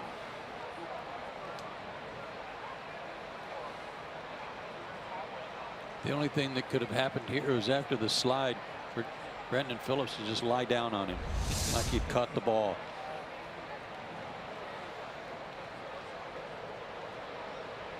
Neil Walker now with a runner at 3rd, 2 outs. And I think you make a really good point, Tom, because Braves have very good, very capable media, but not in the herd-like numbers that follow the Mets or the Yankees. And Joe, you saw an example of that before the games today. I just stopped by to say hello to Terry Collins. Was in his office with just Terry, and when I said goodbye, I walked out. There must have been 30 guys waiting outside that Jay Horowitz, their PR director, was holding back to go in.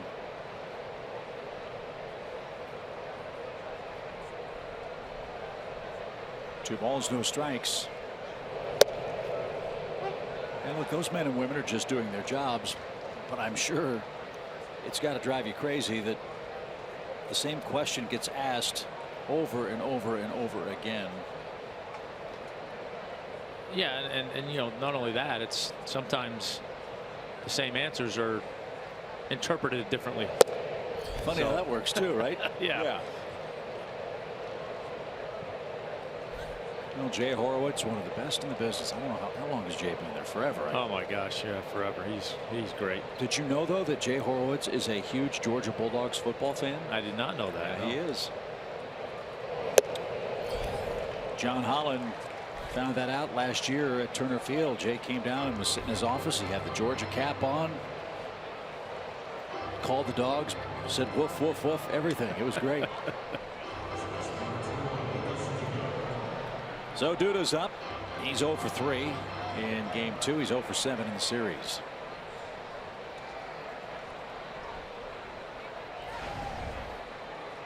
Two-out walks have led to problems. We do not want to see Duda do what Jay Bruce did. And takes a strike.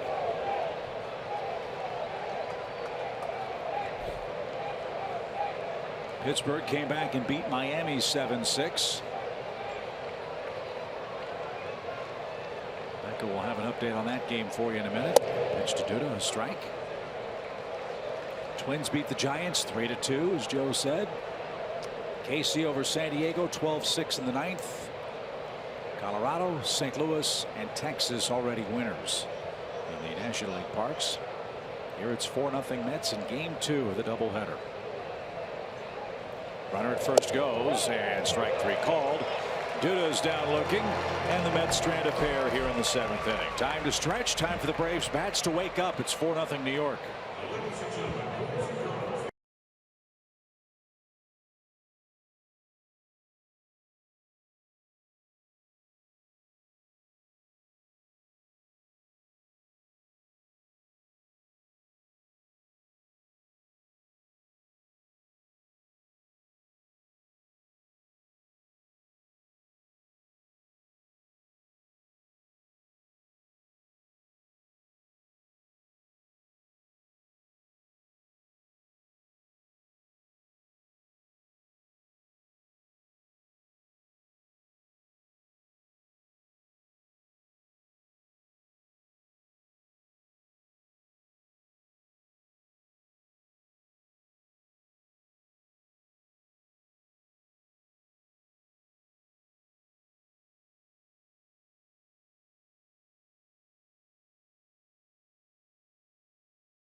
The 7th inning of game 2 of this doubleheader. Now MLB has a rule that you can add a 26-man to your roster when you have to play a doubleheader, and Matt Wisler was that 26-man after he was optioned back to Gwinnett last Friday. Now normally when you're optioned down, you have to serve 10 days before you're eligible to come back up, but since he was that 26-man, that rule did not apply. But he does have to immediately report back to Gwinnett after this game to finish out the rest of the 10 days of that rule. Now they do not start back over. It falls back to Friday, and he would be eligible to come back up.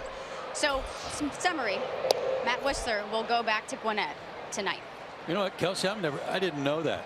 Just learned something from you. That is a complicated rule on that 10-day option rule, but it doesn't apply in cases like this. So crazy. You got to know your stuff, man. If you're the GM, assistant GM, you got to know all that stuff. So Tommy, be ready. Somebody's got to know it. Yes. That's what I was going to say. That's why Joe and I have no shot at being a GM.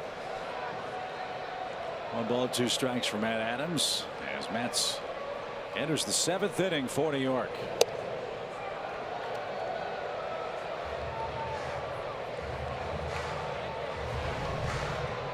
He's about to make his 80th pitch. And he has been not stressed at all. This one hit right to Bruce in right field. And Jay has that. 1 out. He does his very best, Matt, at just keeping the bare minimum of his foot in contact with the left side of the pitching rubber. He's on that third base side and so far away, it's crazy. Look at that hole he's dug. What if you had to work from that side of the rubber, Tommy? What if you were trying to work around that hole? That'd be, yeah, that'd be a little bit of a problem. You just have to dig it out, make them mad.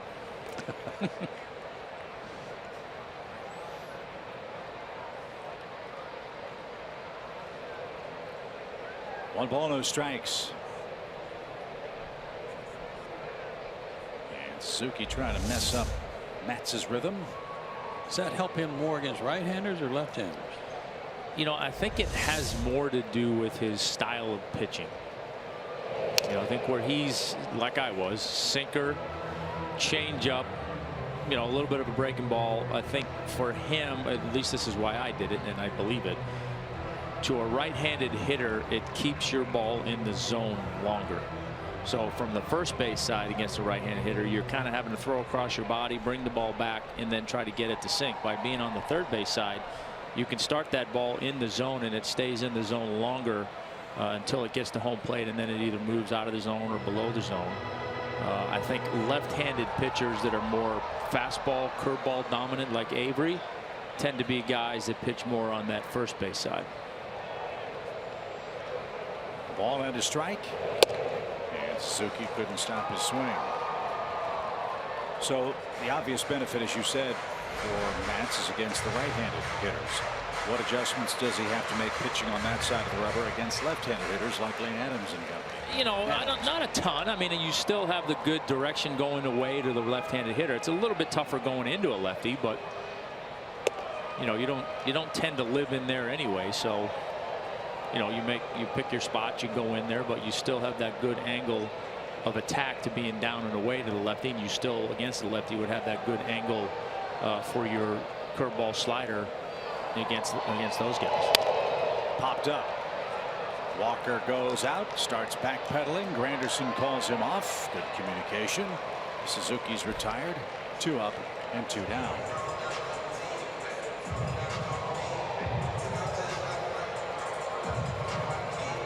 It's about as deep a hole as I've seen in quite a while, though, in front of the pitcher. Yeah, and for a guy who is not, you know, what we would call a max effort kind of guy, I'm surprised he's dug that deep a hole.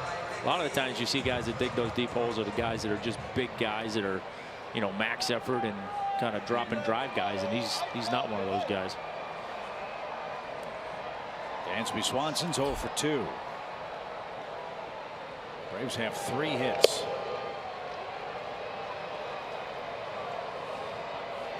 They had 5 hits game 1.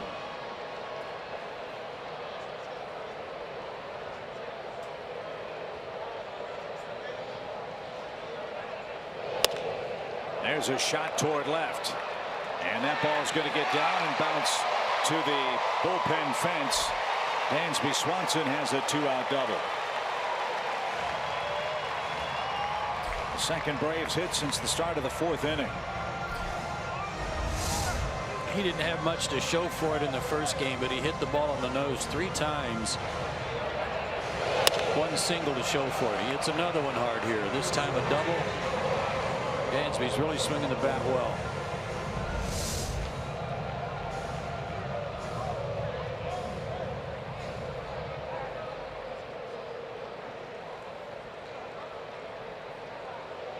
See if Camargo can add to his RBI total, which stands at 4 for the moment.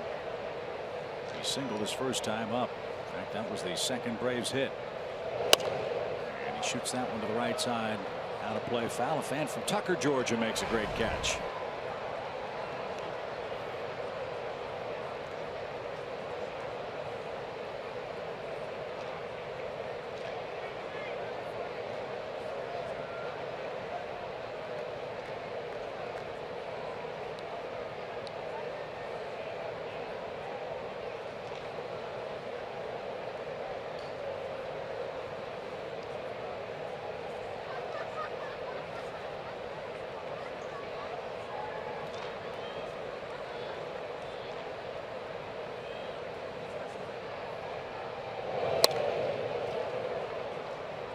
Just like that, it's 0-2. See if we can steal Darno's signals here. He's tapping his gear. I wonder how many times he taps his gear, if that's then what the sign is. Sometimes it is. Sometimes it's the first place they touch. 1, 2, 3, 4. 1, 2, 3, 4, 5. Fastball in. Is that what it was? Good call, Joe. Keep that up. Gary Cohen's going to charge our booth for you stealing signs. I can take him. There's the terrific Mets TV broadcaster looking off to our left. 1 ball, 2 strikes. Yeah. Popped out of play. I was just lucky the first time. Great crowd for game 2. An official sellout. 40,174 was the announced attendance. There's Gary, fine play-by-play man for the Mets, and Ron Darling, fine analyst.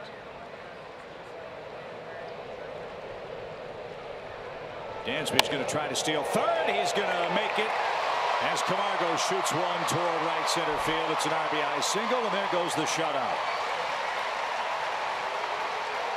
Second hit for Camargo. He does add to his RBI total, and Mets has a little 2-out difficulty. It's now a 4-1 game. And second hit for Camargo, who continues to do good things. That looked like a breaking ball that was up. Oh yeah, a little bit of a hanger. So Ender Inciarte is going to be called upon a pinch hit here. And Worth it out for Steven Matz. That'll allow the Mets bullpen to get busy. 92 pitches for Matz.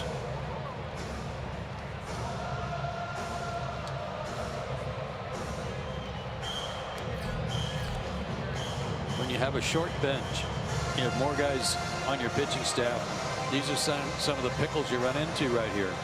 Left-handed pitcher, but a left-handed pinch hitter going up there. The other guy on the bench, another lefty, Rio Ruiz. The only other guy left on the bench is your backup catcher. So he's right-handed, but you can't really run the risk of using him. Ender takes a strike.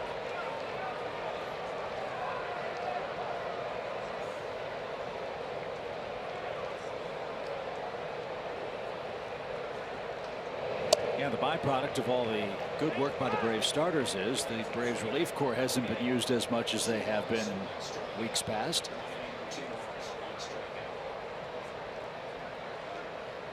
And so you play a man short on the bench. See if that's adjusted in the days ahead. The pitch is lifted to the left side, out of play.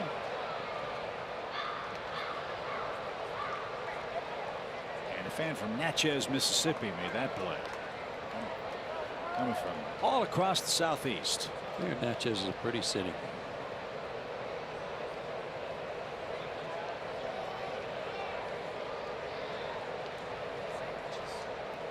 Pitch is high. I'm so proud of myself. Mike Miller didn't yell at me for saying the name wrong. Mississippi. Well, we're all proud of you. How far you've come. 2-2 way outside. Hey, a base on balls would bring the tying run to the plate.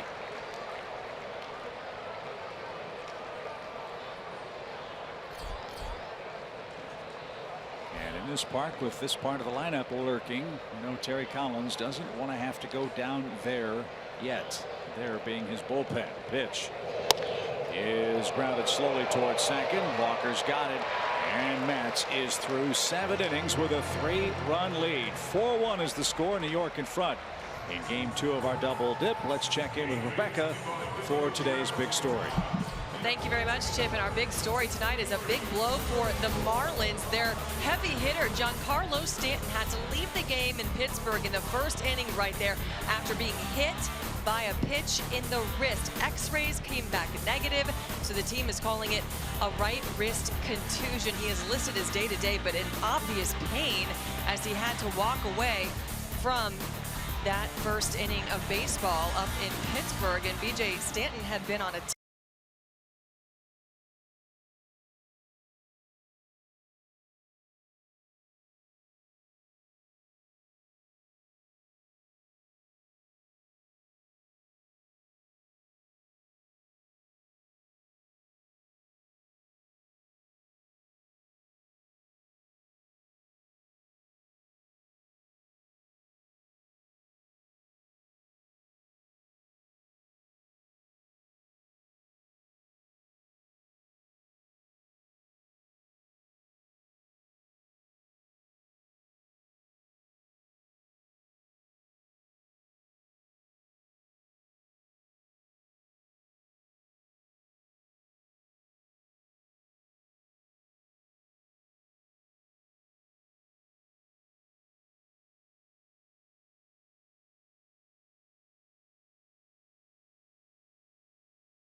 negative. They've really caught a break. Yeah, very similar, as you see here, to Freddie's injury. And fortunately for the Marlins, not the same result, at least today anyway, with the X-ray. So hopefully Giancarlo, if he misses any time, it'll be minimal, be back out there. Like you say, he much like Freddie Freeman, they cannot afford to have that bat out of the middle of their lineup for an extended period of time. So here we go to the 8th inning already. It's Eric O'Flaherty on to pitch. In a 4-1 game, Wilmer Flores has doubled, tripled, and scored. Can't give these guys any more runs. O'Flaherty did a nice job last night in a tight spot, coming in to start the 7th and striking out Granderson, the only batter he faced. Line toward the right center field gap. Markakis can't cut it off. It rolls to the 375 mark. And Wilmer Flores has his 3rd extra base hit in this game. And 5 hits in the series. You see what he's doing, though? He's driving the ball the other way. His out tonight in game 2 backed Markakis up to the wall, if you remember. Made a nice running catch, and all of his shots are going toward the gap in right field and right center. Gotta love that, because we know he can turn on the ball.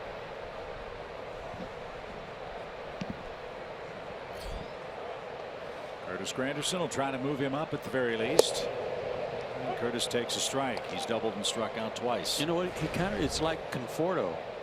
They finally were forced to have to play Flores on an everyday basis instead of being the so-called super sub or utility player.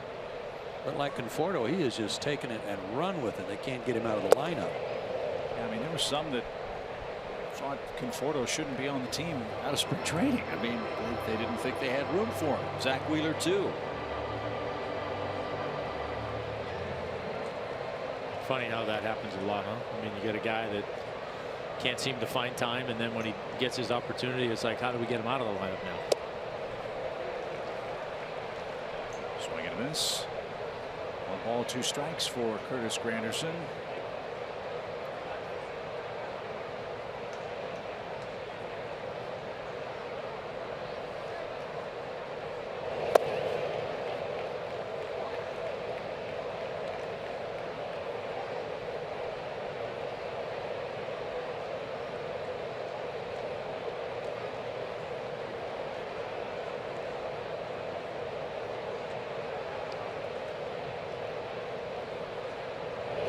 Swing and a miss. Curtis Granderson chased, and he strikes out for a third time in the game.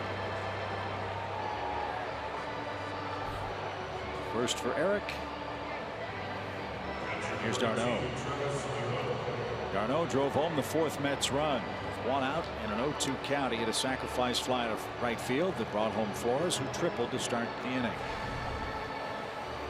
was the last run that Matt Whistler allowed in his 6 innings for the Braves today.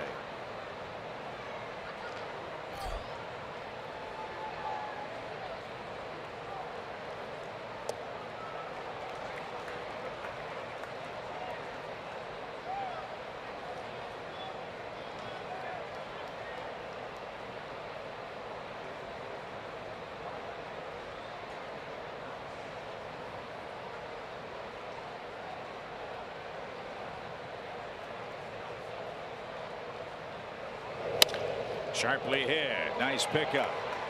And a throw to first right on the money. Camargo handled that hot shot. And neither Granderson nor d'Arnaud can advance Flores. And Steven Matz is due.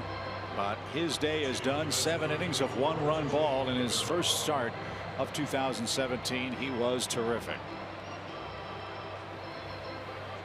All that hard work, all the rehab, all the conditioning work to try to get back. You realize now on a day like today for Steven Matz what it was about. So TJ Rivera is the batter.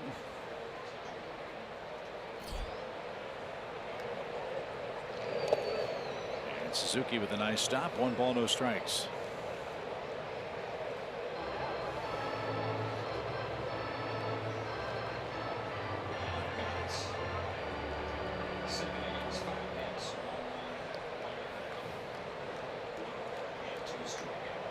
If Matz holds on and the Mets can win this game, he'll go to 4-0 in his career against the Braves. 98 pitches in his 7 innings.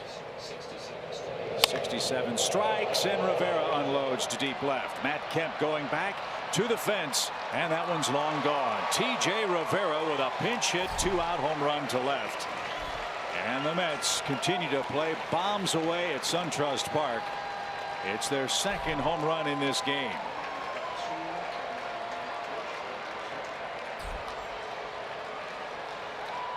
Well, they're doing it right. You hit grand slams in the 9th inning, it's awfully hard to come back and win. You hit pinch hit homers in the 8th, it makes it awfully tough. And that was just a floater. It was a hanging changeup or a breaking ball that didn't break.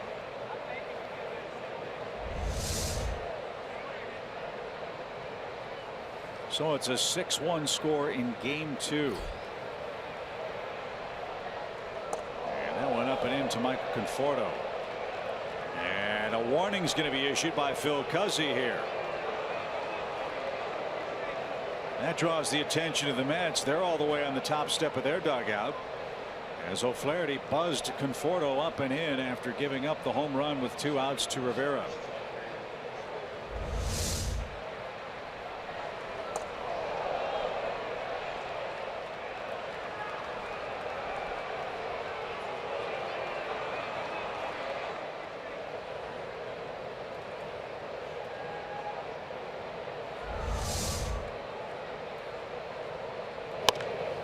Popped up. Camargo at third at the line in foul ground makes the play, and that retires the side. A pinch hit 2-run homer for TJ Rivera, a warning to Eric O'Flaherty, and the Mets extend their lead.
for Father's Day. Have your dad pick any 4 games of his choice, including the remaining bobblehead days, the 4 post-game concert dates, or even his favorite matchups over the final 4 months of regular season play.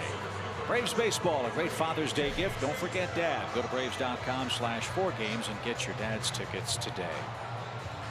Juan Lagares takes over in center for New York. Neil Ramirez is on the mound. He'll try to protect a 5-run Mets advantage for Steven Matz.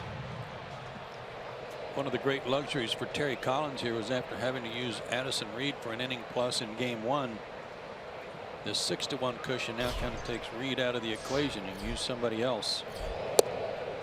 In games like this that are low leverage situations for guys like Ramirez and others in this Mets bullpen who've had high ERAs, chance to maybe find some rhythm in low pressure game situations.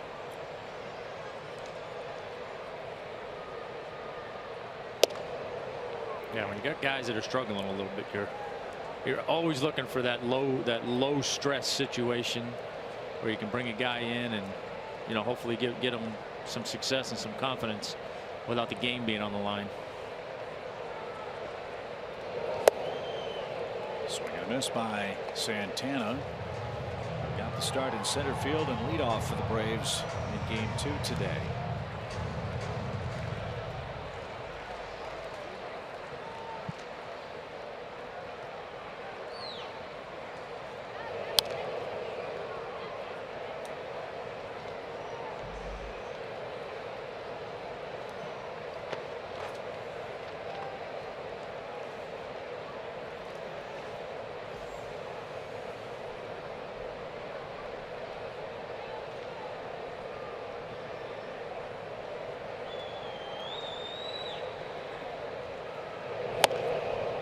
Swing and a miss. Santana's retired. 1 up, 1 down.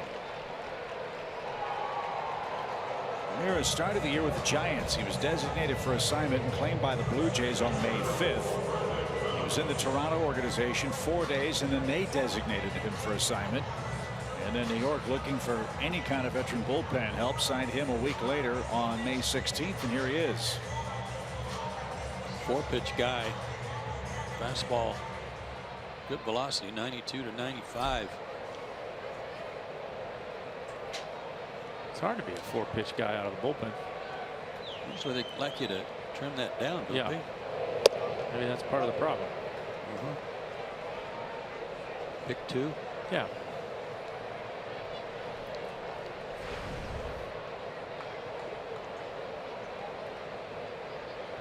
No balls, 1 strike for Phillips, who singled in the Atlanta first.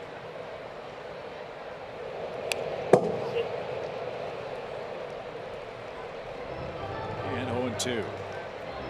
Well, our first doubleheader at SunTrust Park. Will be a memorable day for Sean Newcomb. Made his major league debut in game 1. Pitched terrific baseball. Gave up only 1 unearned run.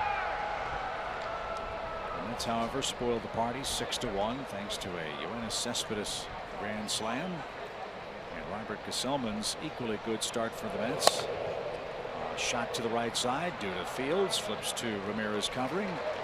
There's the second out. There's an amazing note on the post-game summary for game 1, by the way, which just I had to read it twice to make sure it was right.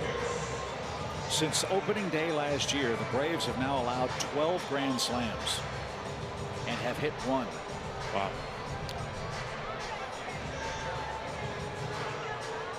And Cespedes in his season, or I should say his return from the disabled list. A very welcome sight for Terry Collins and the Mets. 6 runs in back-to-back games. Game 2. Steven Matz, 7 innings of 1-run ball.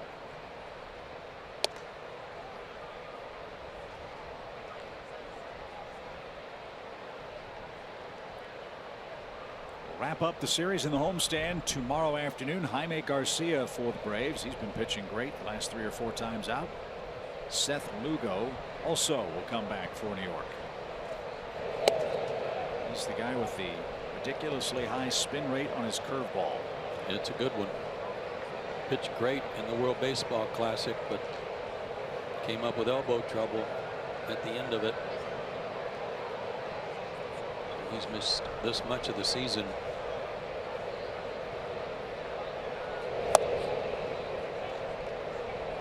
fact, he's going to try and pitch with either a frayed or partially detached ligament. 3 balls, no strikes.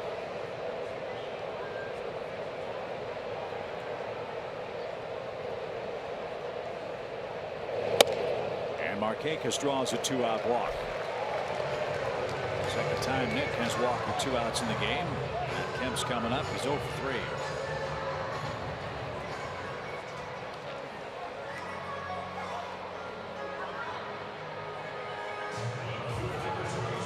This is such a beautiful ballpark. It's even more so when you've got 38 or 40,000 people here. And the Braves topped 40,000, 4174 the attendance.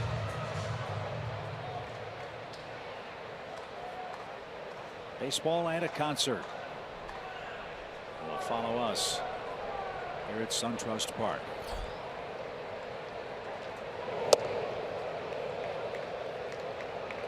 One ball, no strikes for Kemp.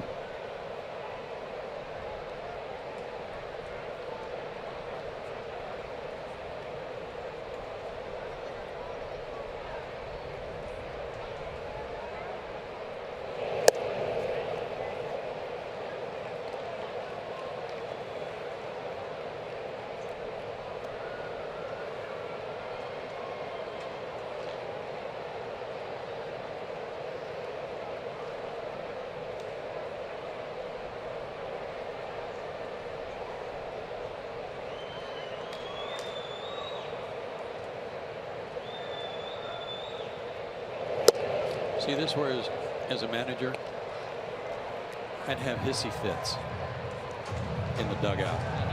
Brought this guy in to get some work in. It's a 5-run game. You get 2 outs, then you walk a guy on 4 pitches. Now you got the cleanup hitter up there, and you're 3-0 on him.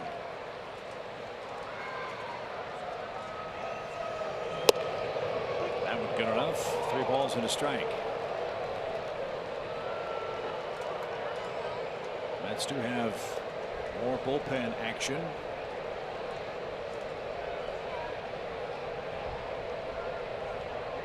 Let's see if Ramirez can make a mistake here. 3-1, hitters count. Another strike outside edge. Kemp flips the bat. Can't believe it. He was on his way to first. Now it's 3-2.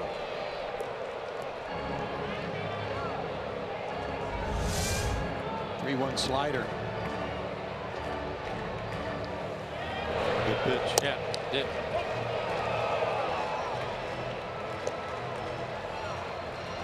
Well, as I say, if you throw a 3-1, you got to throw a 3-2. We'll see. Markakis will be off to the races. There he goes. Pitch. It's rolled toward third. That should be easy. And it is. Ramirez issues a 2-out walk, nothing else, and we go to the fateful ninth where the Mets lead again by 5 runs.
Frustration in between innings. Matt Kemp didn't like strike 2 call by Phil Cuzzy and kept barking from the Braves dugout. And Phil Cuzzy had heard enough and threw him out. So once he was tossed, Matt Kemp wanted to come out and get a couple of parting shots in verbally. So Johan Camargo will take over in left field for Matt. And Rio Ruiz checks in at third base.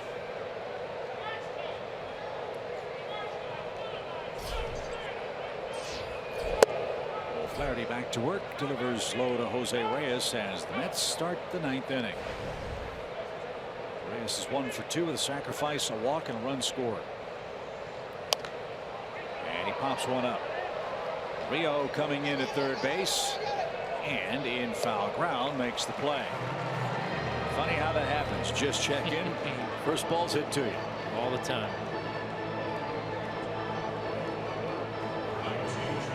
Here's Bruce. 3-run homer in the 5th inning. That was the big blow against Matt Whistler. The sad part of that frame was Matt got the first 2 men out. Darno struck out. Matt's flied out. But then a walk to Conforto. A Reyes base hit snapped his 0 for 27. And then Bruce unloaded into the chop house seats in right.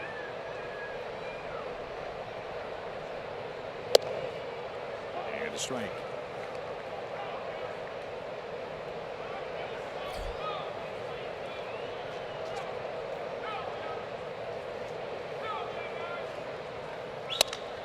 Line towards center. That's going to drop in for Bruce. A 1-out single.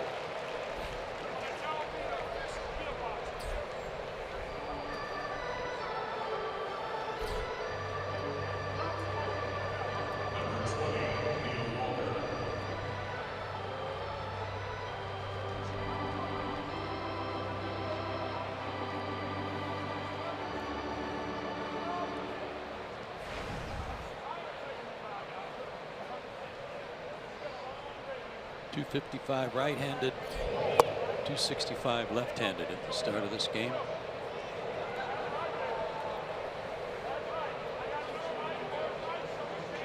Two walks and an infield hit for Walker.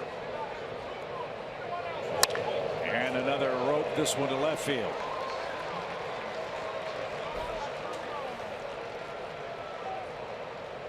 So 2 singles after 1 out in the 9th inning, and the Mets continue to try to pour it on. They're in double digits in hits. And Brian Snitker, with all the bullpen manipulations he had to make in game 1 and in the opening game of the series, wants Eric O'Flaherty to get the final 2 outs of this 9th inning without having to bring on another relief pitcher. Well, Eric depends on his sinker and slider, but his fastball has been rather straight tonight. They've been on it. I realized one of them was a changeup that he left up. A home run by Rivera.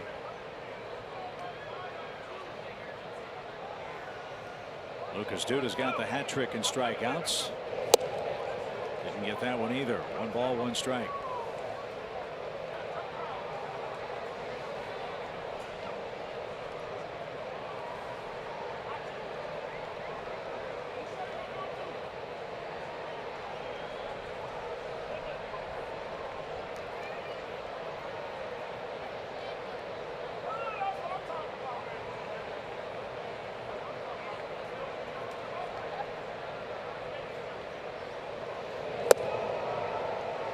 That's taken low.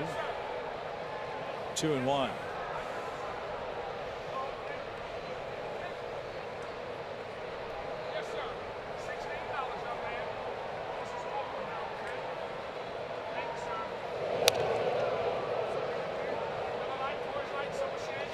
Eric needs 1 more strike to take care of Duda.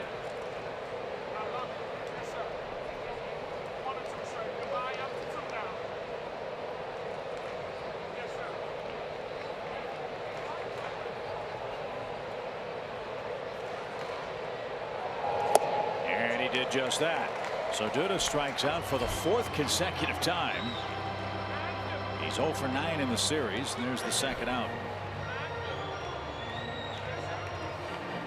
But not out of the woods yet, because Wilmer Flores is centering everything.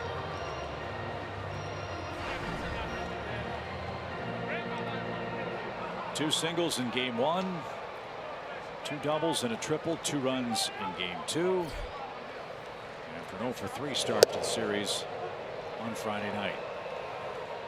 Starts very upright, not much bend in his knees, and then he kind of coils and lets that big end of the bat fly. Another Venezuelan from Valencia. That's that front foot. There's not much movement there either. There's very little stride. He just kind of turns his heel toward the pitcher and then puts it back down.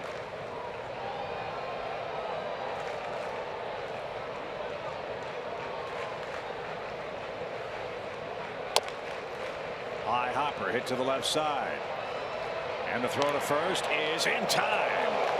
Bang, bang play at first base. Rio Ruiz made the play. Now let's see. Yeah, you got to figure they're going to check this one. Oh, I would. None of the Braves have left the field. Terry Collins is out. Yeah, he's going to ask the umpires to review this call at first, and I think the out call is going to be overturned. Rest assured, Wilmer Flores doesn't get many infield hits. Well, or triples. Exactly. So it's been a miraculous night for him.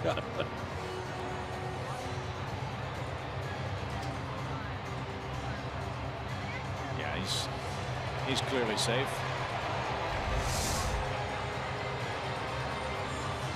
Tell you what, we should go down after the game and ask Wilmer Flores what the Powerball and Mega Millions numbers should be. Absolutely. Because everything's going his way here tonight. Joe, I won't even bother asking Tom what he would do if he had $435 million. I'll ask you what you would do. Well, if there's any way I could be involved in buying a baseball team, that's probably where I'd go. Surprised this review's taking this much time with the Mets in front 6-1.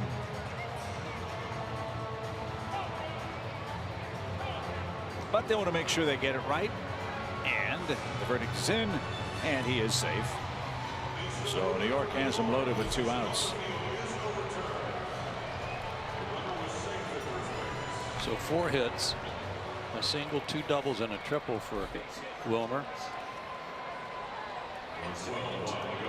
2 singles and a sac fly in the first game. And I'll bet you he was bragging with Tom Goodwin on his blazing foot speed. Tom could really run in his days in the major leagues too. So here's Granderson. Curtis has a double. He too has 3 strikeouts, and that's Juan Lagares. Beg your pardon, he took over for New York.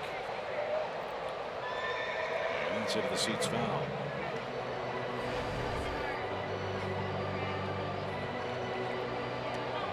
So Granderson went 1 for 4. Lagares started the first game and had a 9th inning double in his 5 trips and taken low. And this is kind of his role. He's been a defensive replacement. He can work against the real tough lefties. Spot start. They have a very crowded outfield. And sadly for Lagares, historically, he just hasn't been able to stay healthy to keep his job every day. It's too bad. He's a Gold Glove center fielder.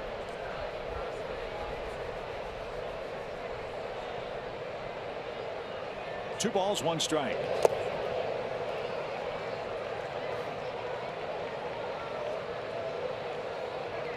Looking ahead to the bottom of the 9th inning, Adams, Suzuki, and Swanson are the first 3 for the Braves. At the moment, they need 5 to tie.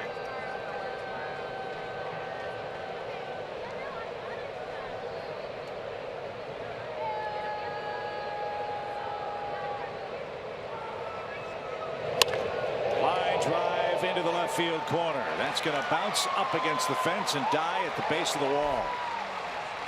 2 more runs score. Lagares extends the lead for the Mets. A ringing double makes it 8-1. And Brian Snitker has to ponder what to do, and we have our answer. That's going to be all for Eric. It's not Eric's night. wanted a back foot slider, lifted up out over the plate. So Eric O'Flaherty goes an inning and 2/3 and allows 4 runs. And New York blistering the Braves in game 2. It's an 8-1 score.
After we wrap up play tomorrow, a brief 3-day trip to Washington, then another long homestand starts with the Marlins here Friday night.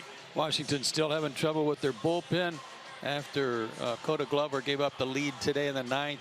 It was Kelly who gave up the 3-run homer in the 11th to lose it to Texas today for Washington. And then the Marlins, who didn't protect the lead today, but boy, they're playing much better baseball. Yeah, it'll be a tough 3 days in Washington. Hopefully have some good success up there, and then another tough homestand when they come home. So more good baseball. I've got an idea for the Washington bullpen. Might fix a couple problems. You ready? Why don't the Nationals go out and get Hunter Strickland to the Giants? Think that would help them? I think, oh yeah, they'd really like that. I'm just trying to help both those clubs. Jason Mott comes in. He'll try to send this game to the bottom of the 9th inning. It's 2/3 of an inning in game 1 on a line shot double play.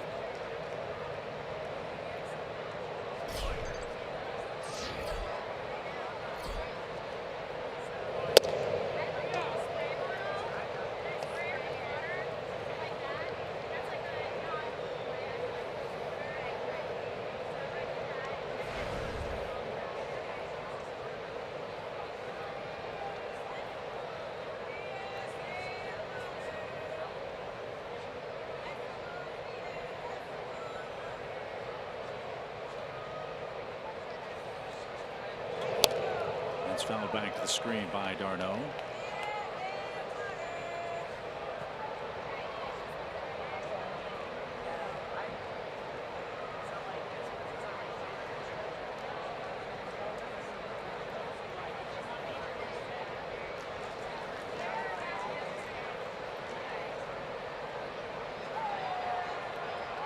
Seth Lugo looking on. He's the man that'll get the ball for the Mets tomorrow.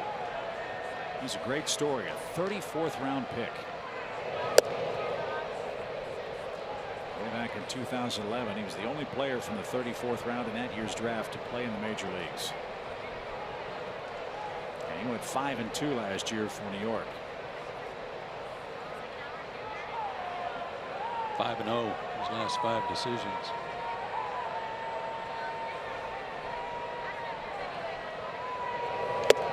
Did he go? Yes, he did. Travis d'Arnaud drops the bat in disbelief, but it's 8-1 in the 9th inning. And the Braves are going to try to rally in their last at bat in game 2.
your free Braves Feather Hat Night presented by Napa Auto Parts. Go to braves.com/promotions to find out more about that great giveaway and a full list of all the Friday night giveaways planned here at SunTrust Park. It's 8-1. New York has the lead, and Terry Collins can go deeper into his bullpen, and we will go deeper into the night with a pullback on our Xfinity camera high above Comcast building in right field here in Atlanta.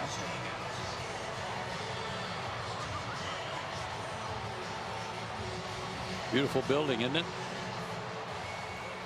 That's a good view. This is Tyler Pill. 3 games, 2 starts, 0-2, 4 ERA, 4 walks, 8 strikeouts.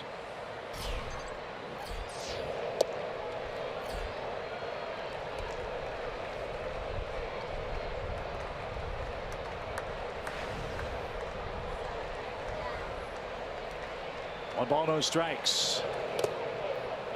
Tyler Pill is from Rio Ruiz's hometown. He's from Covina, California. Mets got him in the 4th round in 2011.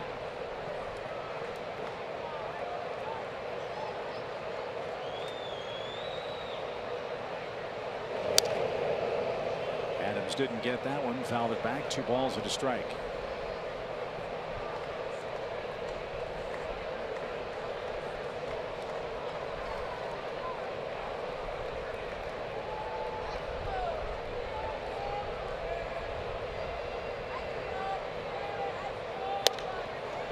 High fly ball to left. That's playable for Conforto. And he's got it. There's the first out in the Atlanta ninth.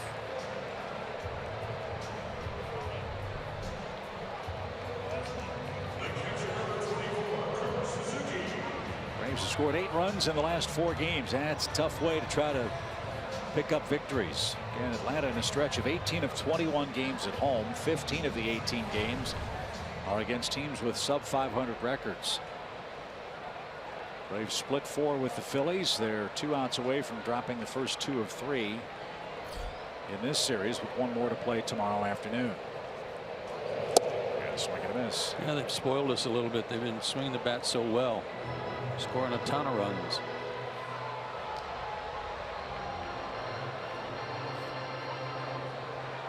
Selman pitched well today. So did Matz.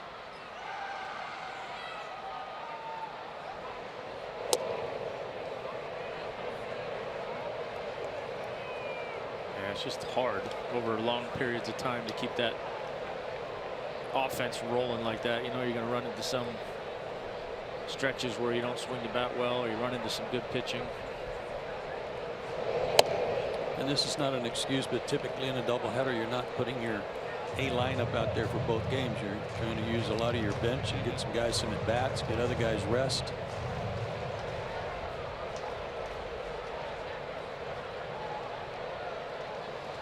Two balls and a strike. Back to the mound. Pill's got that. Suzuki flips the bat away in frustration. 2 outs.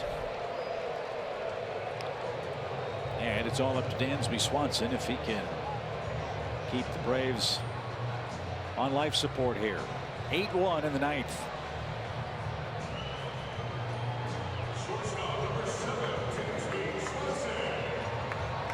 That's it. 2 more home runs in this game. They will try for the all-time franchise record for consecutive games on the road with a homer tomorrow against Jaime Garcia, who's been nothing short of brilliant the last 3 games.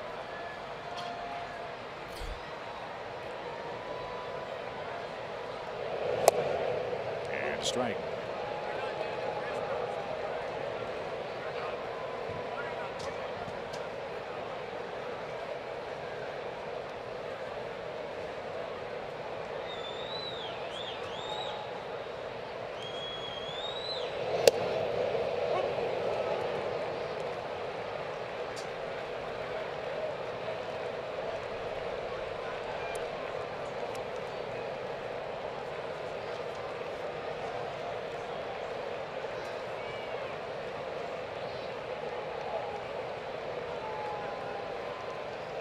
The 0-2 pitch. is driven down the right field line, but that's curling toward the stands.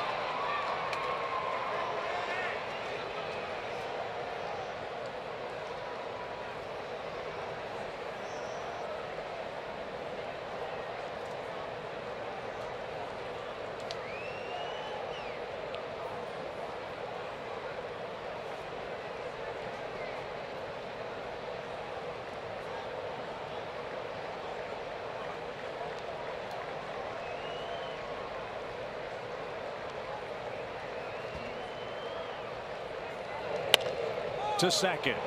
To an E goes Walker, and the New York Mets sweep a doubleheader from the Braves. 6-1 in game 1, 8-1 in game 2.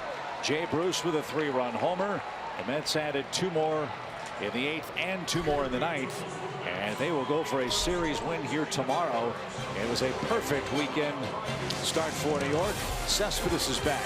Matz is back, and the Braves will try to come back in game 4 tomorrow afternoon. Yeah, and hopefully get those bats going early and give Jaime some room to breathe.